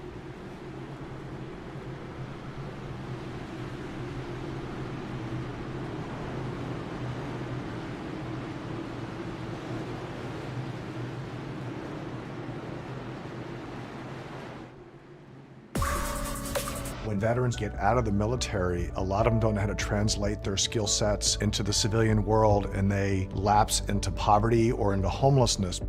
But it can be easier with the right Let me support. know when it gets back. All right, sorry about that, folks. We are back, and we are green flag racing here at the Tech4Troops Jayhawk 240 in Kansas. Ryan Pittman jumps out to a big jump on that restart. He does, and you have Jesse Vaughn on the inside right there, and William Mann Jr. to the outside, trying to get that first win to lock himself into the playoffs. But don't look back. You have some movers starting to come up. Joe Gregory again making his way through the field. Chris Worrell up to 8th again. We'll see what he's able to do here. Chris Worrell sideways. We're wrecking. I think, or maybe on pit road. I don't know. Something happened with Chris Worrell. Oh, pit road. Yep, I thought we were wrecking. He fell so quick on the board. Don't know what penalty maybe. I don't know why you would come down pit road here. Oh, he's changing. Oh, we're tires. wrecking again. We're wrecking. 75 in the wall. That is Tyler Peebles. Big contact from the 75. Didn't mean to interrupt you, but I saw that on the live feed. 75 is way slowed down.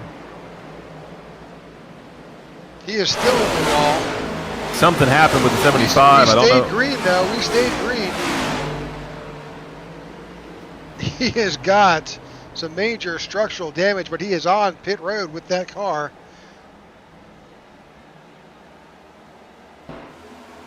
All right, we are still green.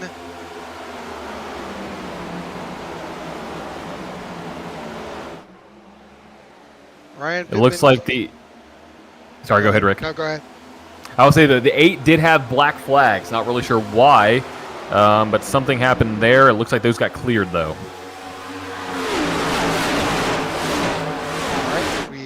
That's the one of the benefits of this league. We do have an active race control. This race is not only in the hands of iRacing. They do have active race control that can make some decisions during the course of the race, and that's always a benefit. Jesse Vaughn with an amazing run coming out of turn 4, looking under the inside, possibly the 29 going into turn 1. We'll see what he does as we have a 3-way battle now for the lead. Pittman goes high, Vaughn goes higher, and William Mann Jr. looks like he's about to get passed by the 84 machine. Got the 7 of Zach Ward on his tail as well. So you've got these 4 guys right here, Pittman, Vaughn, Mann, and Ward. That is your top 4. Kane Vandermark is behind them in the 2, but they are right there. Yep, here comes Jesse Vaughn right to the back doorstep of the 08. Watch this 84 get this run coming out of turn 2. He's going to have it. I know what he's going to do. He's going to sweep down to the bottom here going out of turn 2. Let's see if he does it. Has a run slightly. He's there. He's about as close as you can get to the back doorstep. He's backing up his corners, so he has more grip on the middle and on the exit. So we'll see if this pays off for Jesse, but he knows what he's doing. I like what he's doing there in that 84 camp. 102. Here's his Out run. of 160 complete. It's coming. It's going to happen. That 84's been looking around. There he goes at the bottom side, trying to diamond it a little bit. Ryan Pittman still holding that advantage out front. I think you're about to see a little bit here out of the 84. 84 got a good run in the middle, closed the gap just a little bit.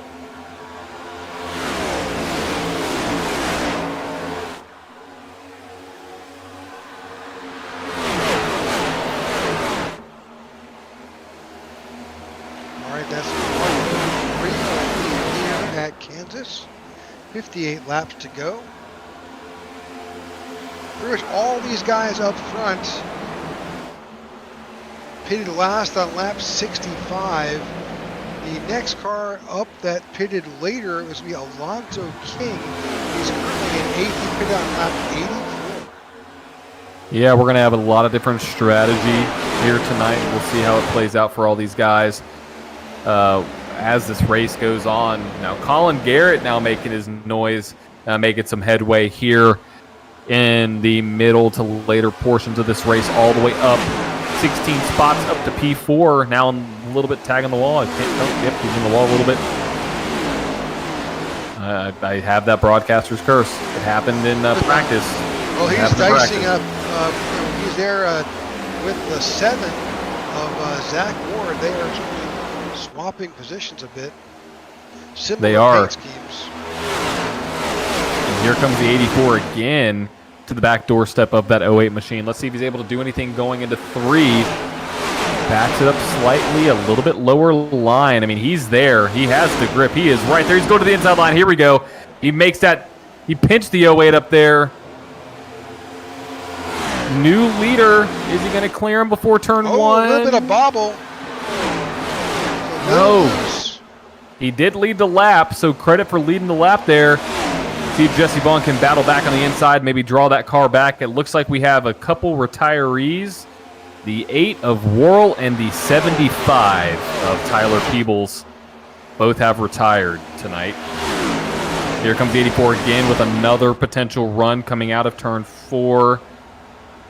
Holds it there. A big battle, big block by the 7. A little bit further on back. Yep, that's over William Mann Jr. and you've got Colin Garrett back there as well, getting their way, trying to get around, and they get around 29 of William Mann Jr. where it's tight. They're still battling.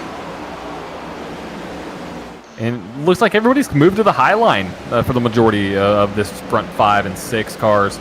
So, like I expected, that high line is going to be a big factor in who can bring home a W tonight. And right now, Ryan Pittman looking for a win. We saw Harley Barletta there in the 81 take that, where everybody else stayed pretty high through the front stretch. He dived down to the apron. I don't think that benefited him much, but he has certainly moved up. We'll see how it can benefit him as we see the 84 getting another run right now. 84 making a not quite right there. He got the back door to the 8. But here comes the 7 of Zach Ward. We'll see what this does. But yeah, I mean, that's a very treacherous place to be. And that 84 is just scrubbing that safer barrier. And that 7 could play a, if he's chooses to line up behind someone, he could get a little bit of a push. Oh, 100%. He definitely could. We'll see how this plays out. That 84 really running that high line.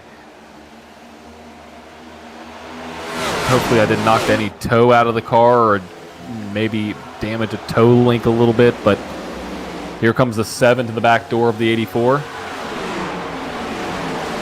Definitely a run right there. 84 again high in the wall. A little bit of contact further on back. 3 wide back here.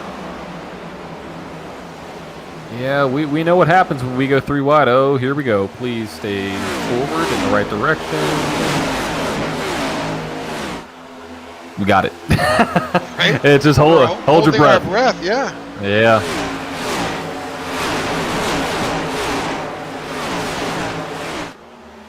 '69 in the wall. That's Colin Garrett. He's been scrubbing that safety area. Another 3 wide. Now back to 2 wide. 84 in the wall. This is going to give a great run for the 7, though. 7's definitely going to clear the 84. Coming out of turn 4, new P2, and that's the 7 of Zach Ward. Let's see what he's able to do and see if he can catch Ryan Pittman. Now, Ryan Pittman in the wall, tags the wall a little bit. Looks like everybody wants to take down turn 1 tonight.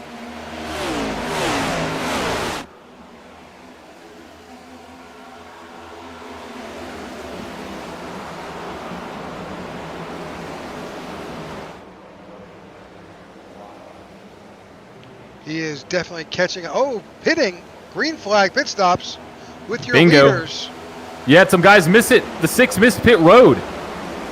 Austin Habel missed pit road. That's going to cost him big time. Any chance that Austin Habel has to win outside of a caution is now slim to none. But green flag stops. Well, makes it exciting, doesn't it, Rick? It absolutely does. So you've got Ryan Pittman, Kane Vandermark, Harley Barletta, Jesse Vaughn, Colin Garrett, and Zach Ward all on pit road.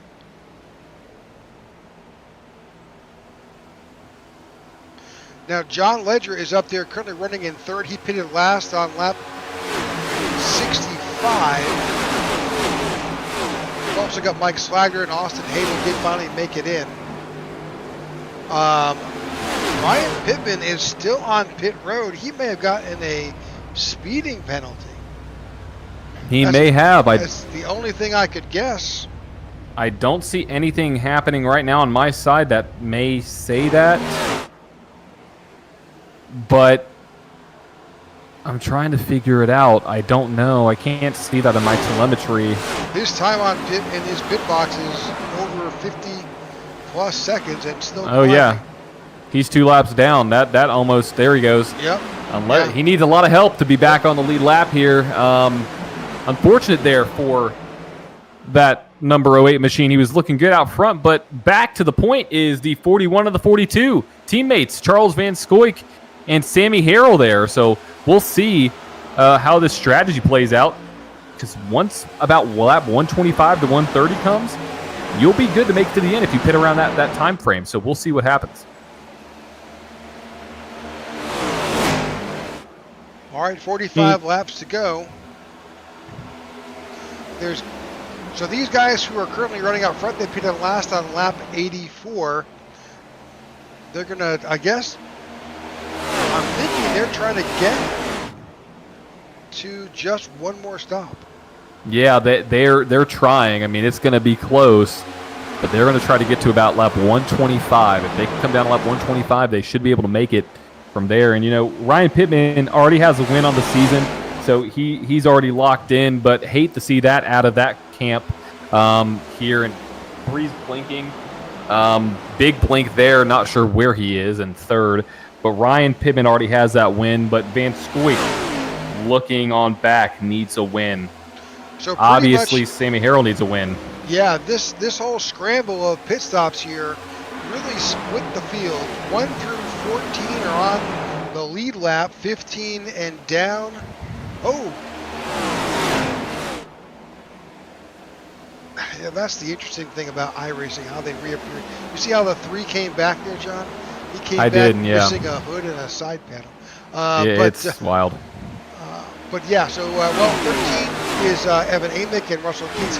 They're now on pit road. They'll go a lap down, but slowly this field of 1 through 12 will make their way down pit road because everybody beneath them pitted last on lap between 112 and 119.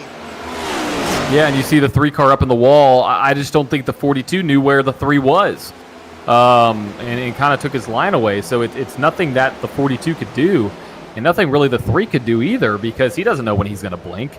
That's the thing. It's like, oh, well, they're able to tell when you blink, right? Well, yeah, but you don't know when it's going to happen. It could happen to anybody anytime. So, unfortunately there for the 3, he's able to try to get back alongside the 7 on the high side going into turn 1. But, yeah, this is going to split up the field, and we'll see who is advantageous and who is able to become,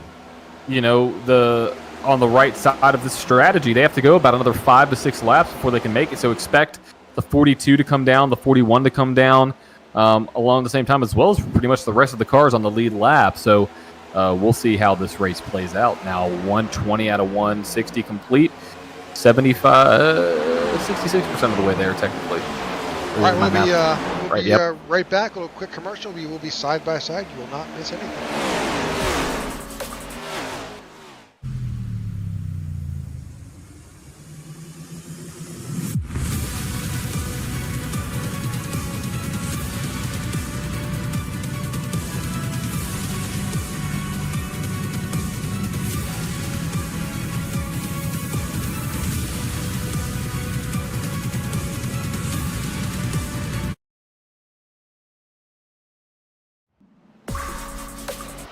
All right, welcome back. We are at lap 122 of the scheduled 160 here at Kansas. Thank you for tuning in to the Tech4Troops Jayhawk 240 here on the Tech4Troops Cup Series. And we're Rick and John bringing you this race from the IWM Broadcast Network. Bear with us. It's been a long night so far. Lots of action here. Multiple cautions as these guys have been battling out a full field with this Tech4Troops Cup Series group. Currently, Charles Van Skyke is your leader. Sammy Harrell, those 2 purple cars, that's 1 and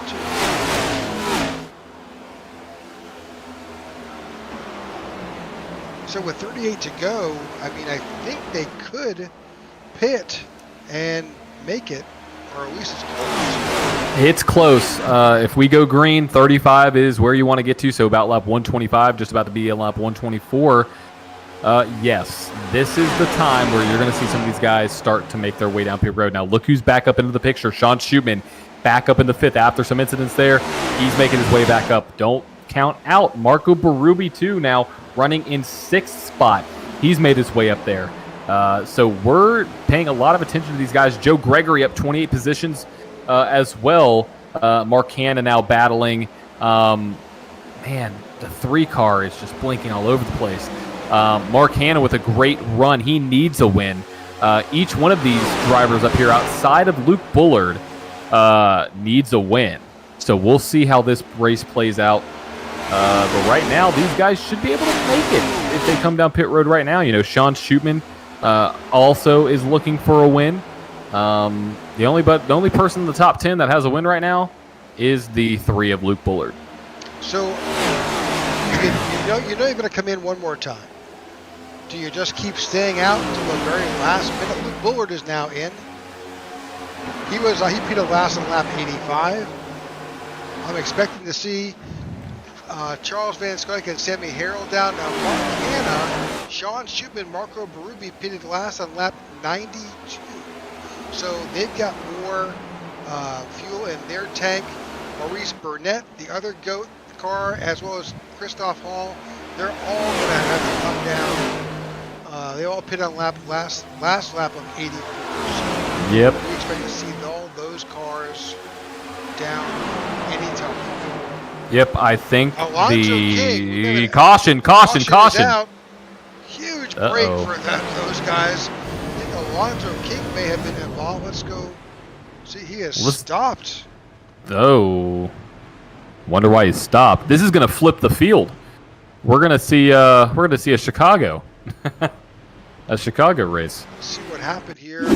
Did he spin coming down onto pit road? No. Did he run out of fuel? No, he was coming out of pit road. There's no way he ran out of fuel. He just stopped. He had to have just been coming out of pit road, right? Yeah.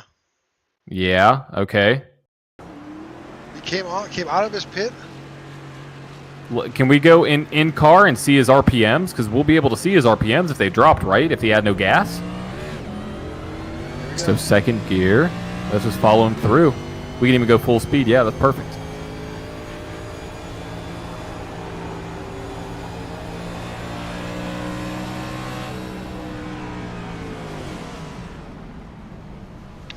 He is on the brake.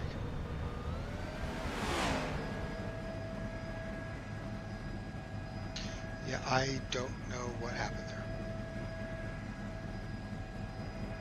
there. Okay. Yep. Alrighty. Well, there's a caution, and this is going to flip the field. So, interesting strategy play by some of these drivers, but everybody that didn't pit is going to be behind everybody who did, and then you're going to see a lot of we may not see wave arounds, depending on how this plays out with some of these cars.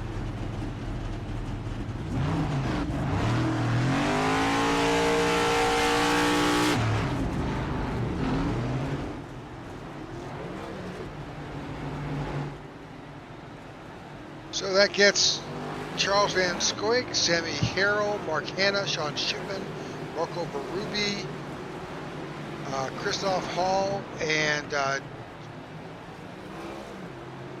Jeff Nairn, I think, was also out of the pits. That gets them all out. Joey Doucette is still out. He pitted last on lap 93, as well as Ty Bostic, who pitted on lap 92. Those are the guys with the least amount of fuel in their tank. I am hearing that Alonso's VR headset shut off. That's why he was unfortunately came to a halt on the track. That is unfortunate. Yep, it happens. With with technology sometimes, and like we've seen with blinking tonight, sometimes headsets can go off or monitors can, mysteriously just turn off, and next thing you know, you're just literally blind. So unfortunate there for Alonso. Yeah. It happened to him. He was able to stay off the racing surface and come to a stop. Yep, exactly. But what this does, it produces a great 30-lap shootout here towards the end of the race here tonight for these guys. Van Scoik up there in first, Harrell there, Hanna, Shootman looking for a win, Berube looking for a win, Nairn looking for a win, all looking for a win.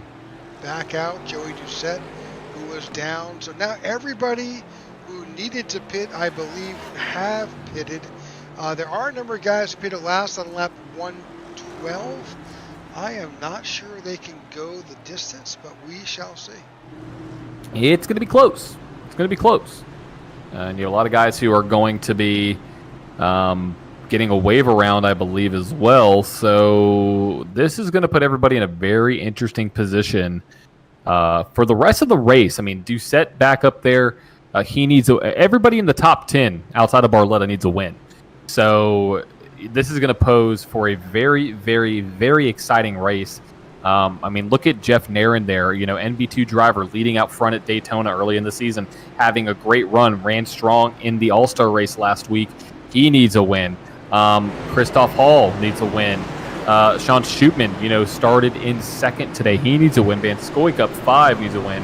Mark Hanna, amazing run up 24 spots, needs a win. So all these guys here at the front of this pack, they are desperate for a win. The only thing is, can they hold off everybody further on back? You have Harley Barletta, he's already got a win. You have, Colin Garrett, that you can't mess around with him either there in 12th. So a lot of these guys are going to have their hands full with some very hungry drivers behind them. But it looks like right now, 17 cars on the lead lap. Last car on the lead lap is Luke Bullard. He does already have a win, but another win doesn't hurt.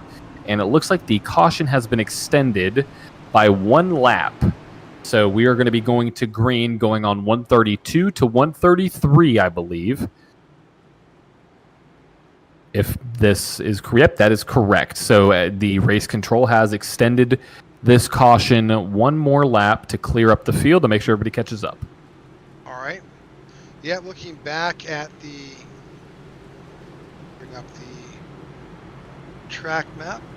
That's the 3 of Luke Bullard, who's catching up with the field. I'm sure that's the reason why they did that. All right, lights are off on the pace car, which means we are going back to green with 28 laps to go.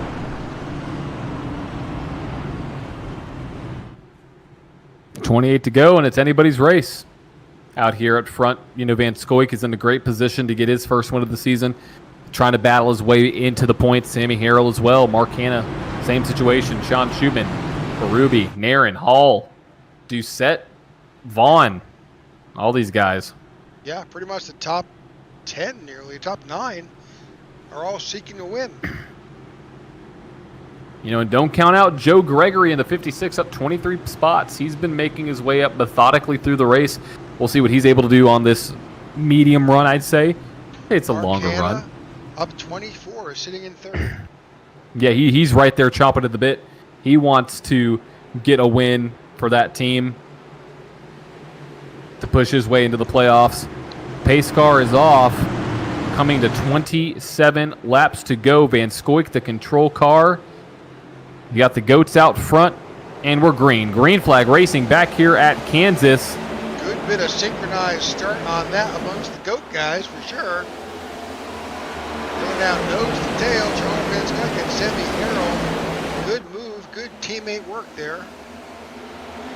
So we got a car slow in the back, 3 wide. Rick, hopefully they're able to keep it straight. Looks like they are. And it looks like Van Scoik is now clearing a little bit ahead of everybody. Here comes the 29. Yeah. Yeah, this is a time where you got to make your move, and you may make some other drivers not too happy. But you're trying to get a win. You're trying to lock yourself into the playoffs, because that's all that matters right now, is making your way into the playoffs to battle for the Tech4Troops Cup Series championship. So tag the ball again. That's just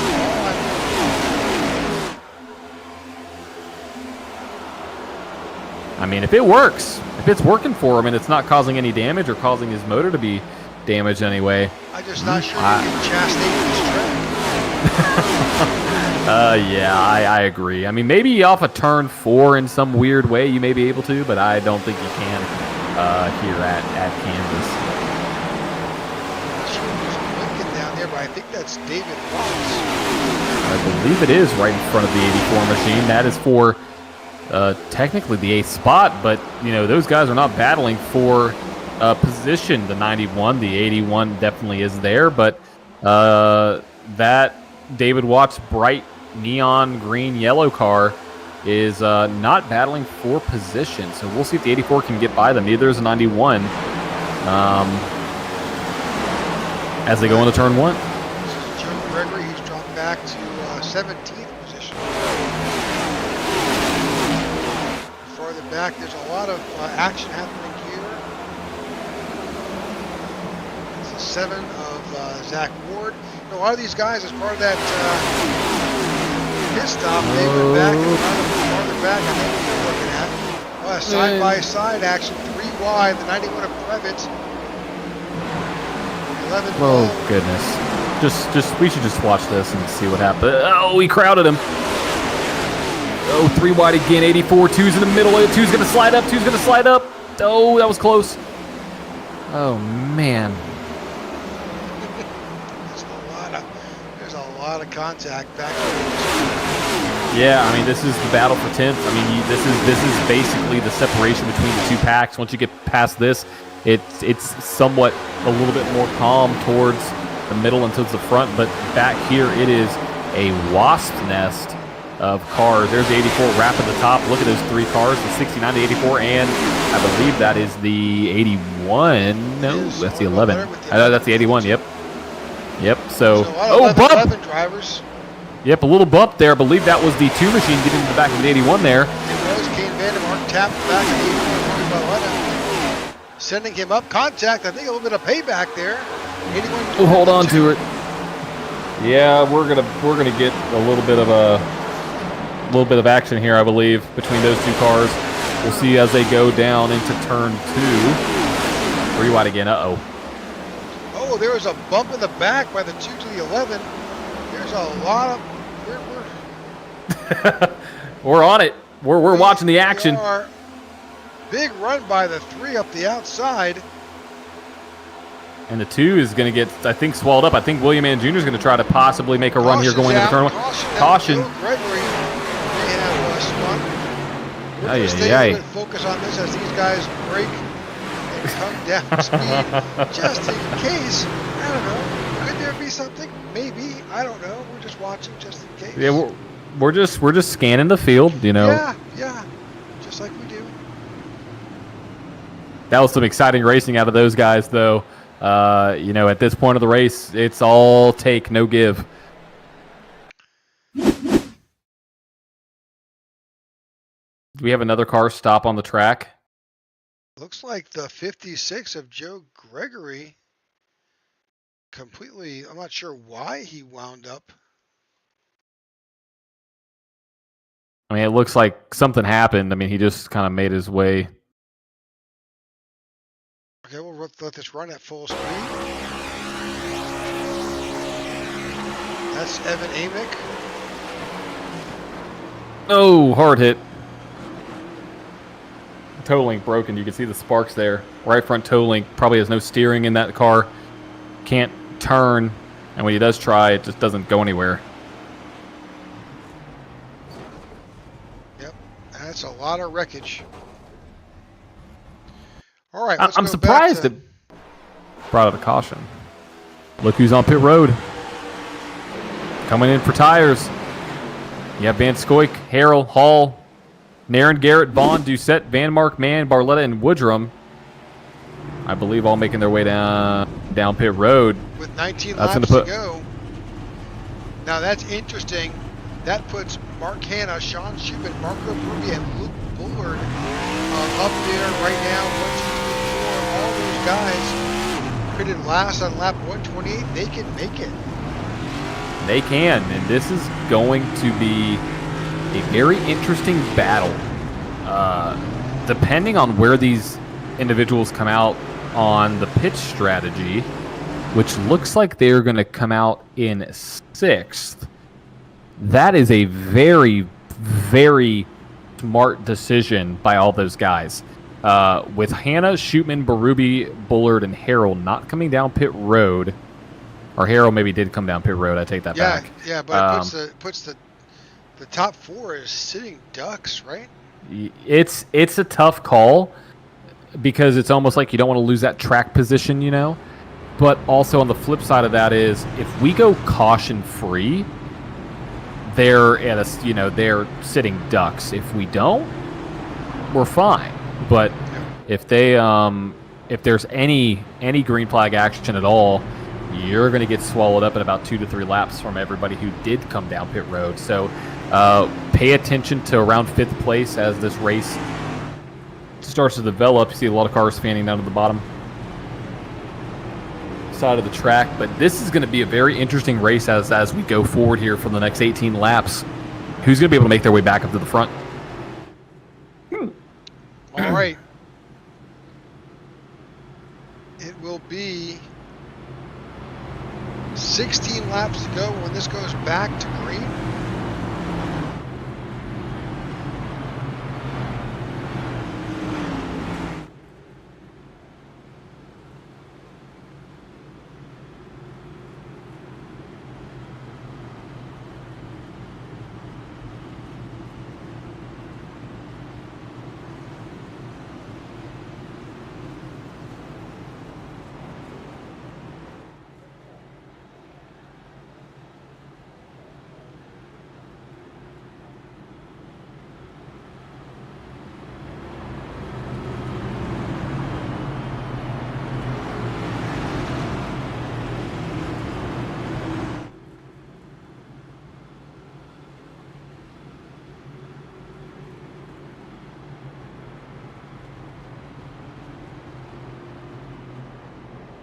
Lights are off on our pace car.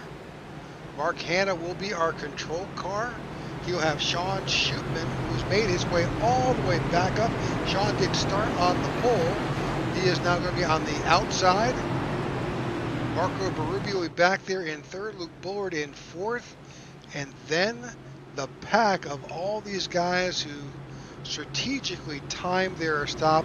Sammy Harrell, Charles Van Scoy, Christopher Hall, Jeff Nairn, Colin Garrett, Joey Doucette, Jesse Vaughn, William Mann Jr., Harley Barletta. They are on fresh tires and full of fuel.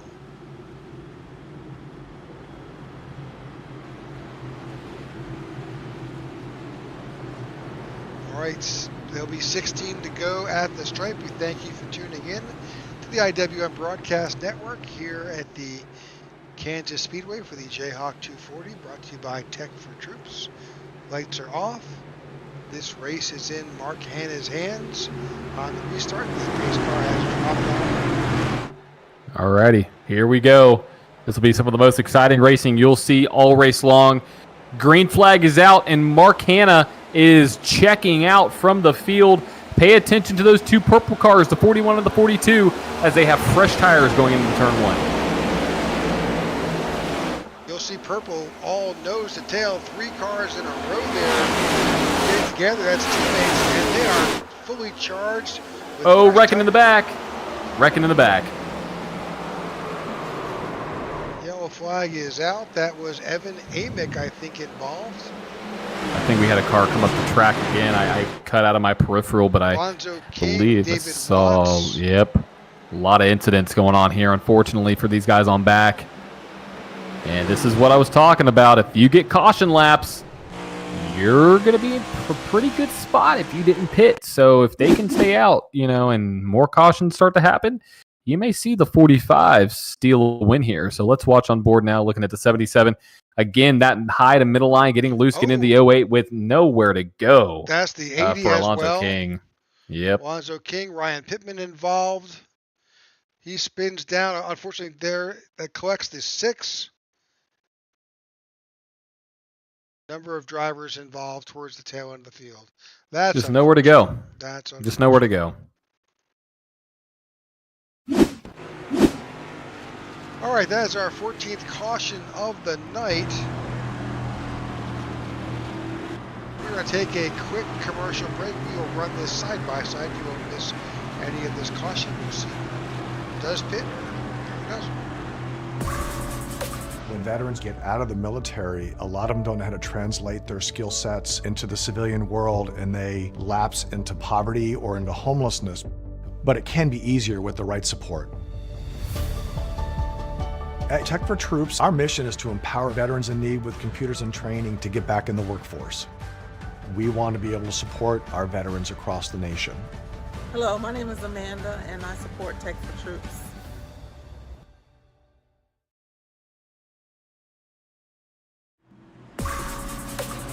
All right, thank you for tuning in.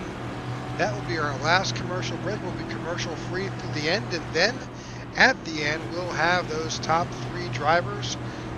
That podium finishers will be in the broadcast booth with us, so don't go away. We'll have those interviews. We'll bring those to you. So, where are we? We are on 14 laps to go. We are still under caution. We'll probably get the green flag around with 12 laps to go. It's anybody's game right now. It really is. Yep, because of course these guys, for those who started up front, who pitted last on lap 128, that was a big deal a while ago, but probably not so much anymore. Correct. Yeah, this could really work out for some of those drivers. This is going to be very interesting as this race goes on to see who's able to make their way up to the front. We'll see. I mean, right now, Mark Hanna is in good shape. So is Berube and Shootman. So we'll see if Harrell can get it done or Van Scoy can bring up some of those guys that came down pit road last time.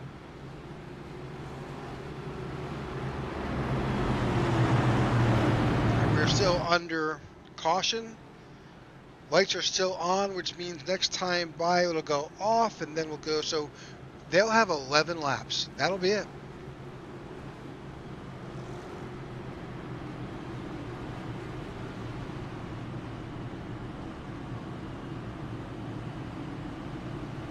right, let's take a look at the current driver standings again. Current point standings. So right there, who are leading in the points, you've got William Mann Jr. is up there, Christoph Hall, Charles Van Scoik, Maurice Burnett. See a number of those guys. Maurice is a lap down, but those other guys are Sammy Harrell is right. He's below the cut line. Mark Hanna is below the cut line. Sean Schutman. All these guys would definitely benefit from a win, or if nothing else, a super good finish tonight. They would. I mean, it's very, very important to get a solid finish. So we'll see how this plays out here as we're about to go green this next time by. Very, very curious to see how this race unfolds because Hannah needs a win. I mean, basically everybody except for Bullard. Yeah, everybody except for Bullard needs a win here in the top 10. Joey Doucette is in 10th. Correct. Yeah, but everybody's looking for a win. They are. We'll see what happens.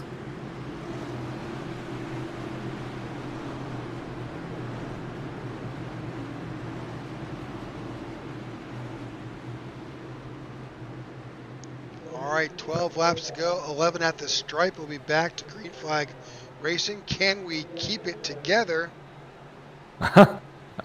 That's a great question. I want to say yes, but with some of these drivers here needing a win, I'm going to say maybe. Pace car's off. They're going to enter the Geico restart zone, and we're off. Mark Hanna is gone and away. 11 laps to go this time. The 99 held up that outside line just a little bit. Yep, and that's going to hold up the two purple cars on the outside. Those are the 41 and the 42, the two cars on fresh tires. 3 wide. There you got a Luke Bullard sandwich going on. Luke Bullard goes into the bottom, tries to block that, but a big run out of the 99 Marco Berube going into 3. New leader to the point, Marco Berube, but don't look too far back. There comes the 45. A little bit of contact. 10 to go. We got a race on our hands, Rick. This is going to be a battle to the end. Look there, Sean Schutman making his way back up to the front in that Dad Grass Camaro. Mark Hanna a little bit sideways, coming out of turn 2, but able to hold the top spot.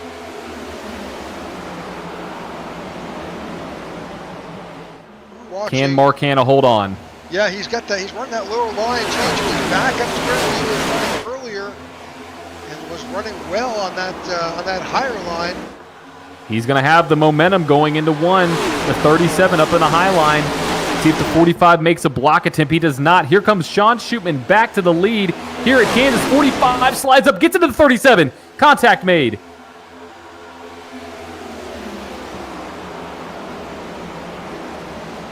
Down into turn 3. Luke Bullard now the latest charger on the 45. And here comes the two purple automobiles of Van Scoik and Sammy Harrell. Let's see if they can make a splash. But Luke Bullard now up to second place. We'll see if he's able to make a run. 3 wide, three separate lanes, a little bit farther back. Huge battle with the 37 and the 3. 45 is right there, 41 right behind. But Sean Schutman has pulled out a couple car lengths over the 3 of Bullard. 7 laps to go this time. Charles Van Scoik is trying to utilize that apron and try and gain a little bit. He is. He is the car with the freshest tires right now. About 14 laps fresher than the 3 leaders not combined, but Bullard on pit road 125, Schutman on pit road 128, and Hanna on pit road 128, and Van Scoik on pit road 141. So Van Scoik has the fresher tires just by a little bit, and he's now made his way up to 3rd. Can Van Scoik make his way back up in 6 laps? I don't know, but it's going to be close. Here comes Van Scoik to the bottom side as the 37 and 3 go to the high side. 45 continues to hang in there. Mark Hanna shows currently in 4th. Sammy Harrell is in 6th. Marco Berube is sitting there in 5th. Sean Schutman is still holding it out with that high line with Luke Bullard, but Charles is exploiting that low line. He caught up big time that time. it'll work. I mean, it'll work for that 41.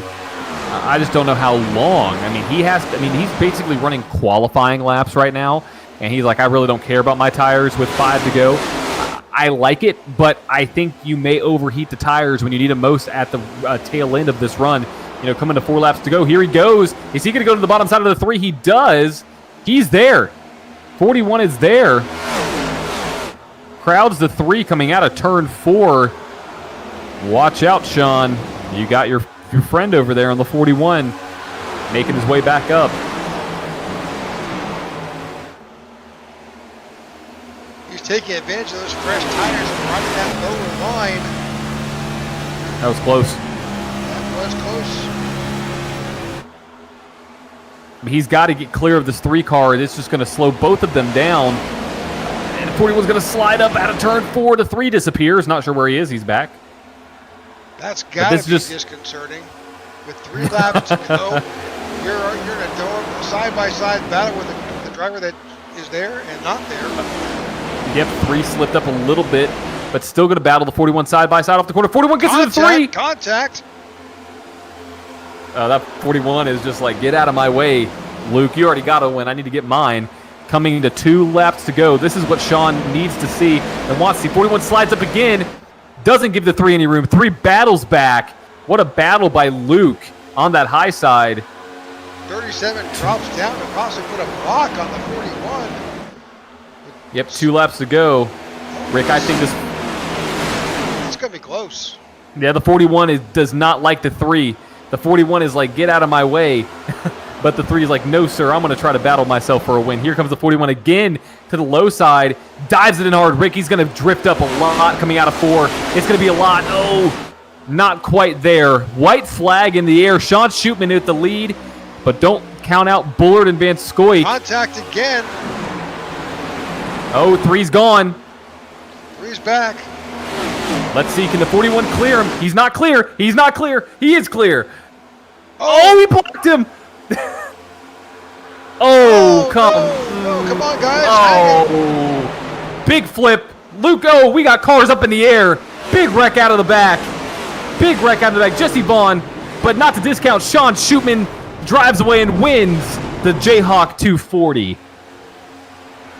Sammy Harrell second, Mark Hanna, these are unofficial results, Mark Hanna third, Ty Bostic is in fourth, Pete Woodruff is in fifth, Joey Doucette in sixth, Harley Barletta seventh, Colin Garrett eighth, Christoph Hall. There's a lot of carnage on the track, still we saw a hood fly across the track there. Yep, there was debris everywhere.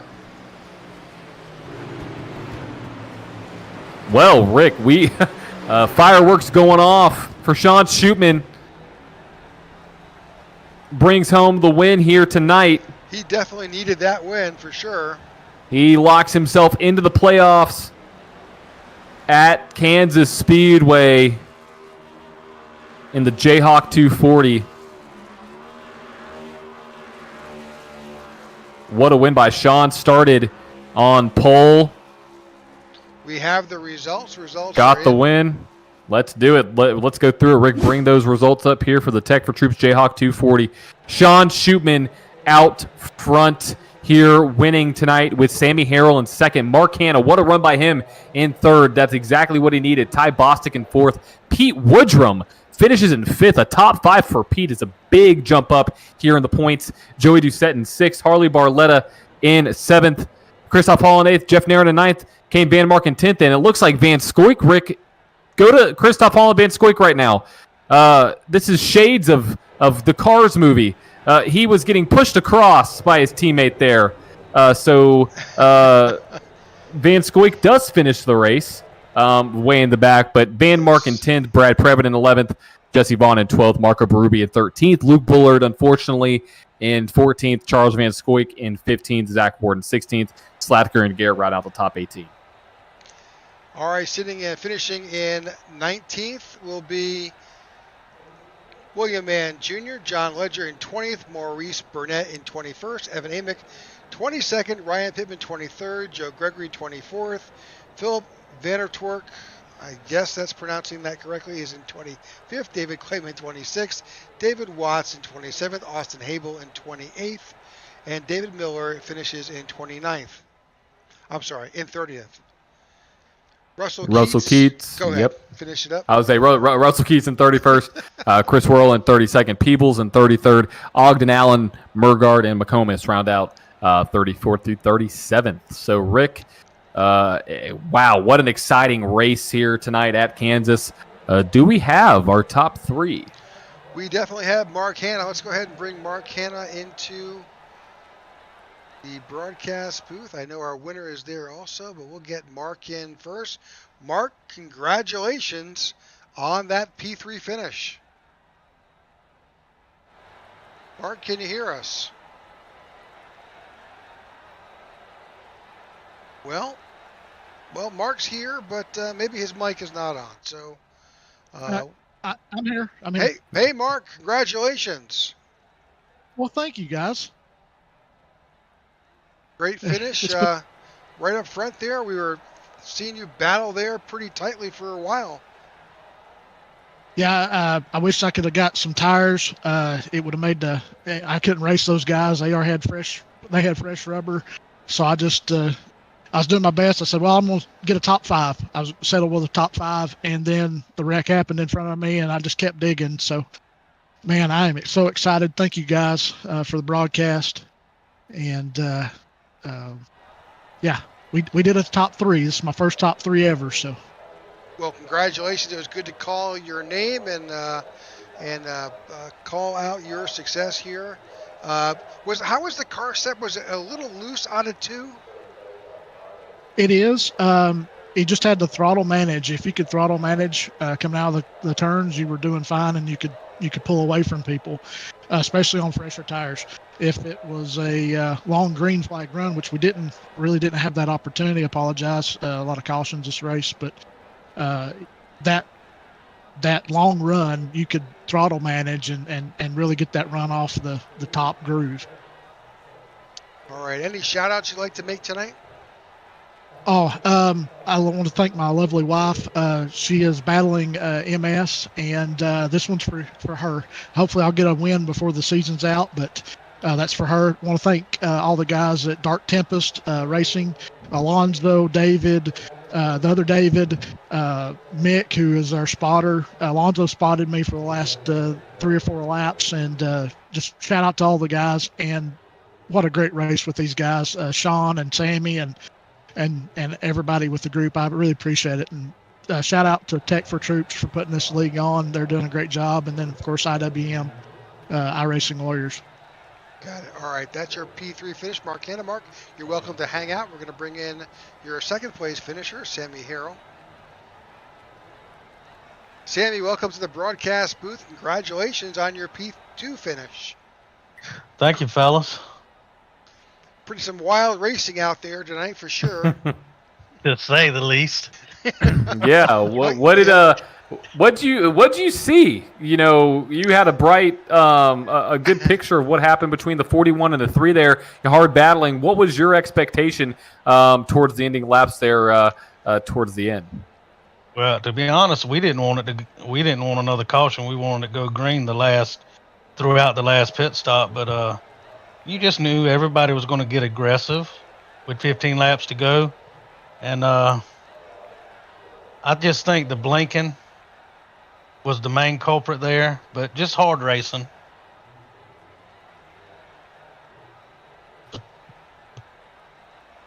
Y'all got me?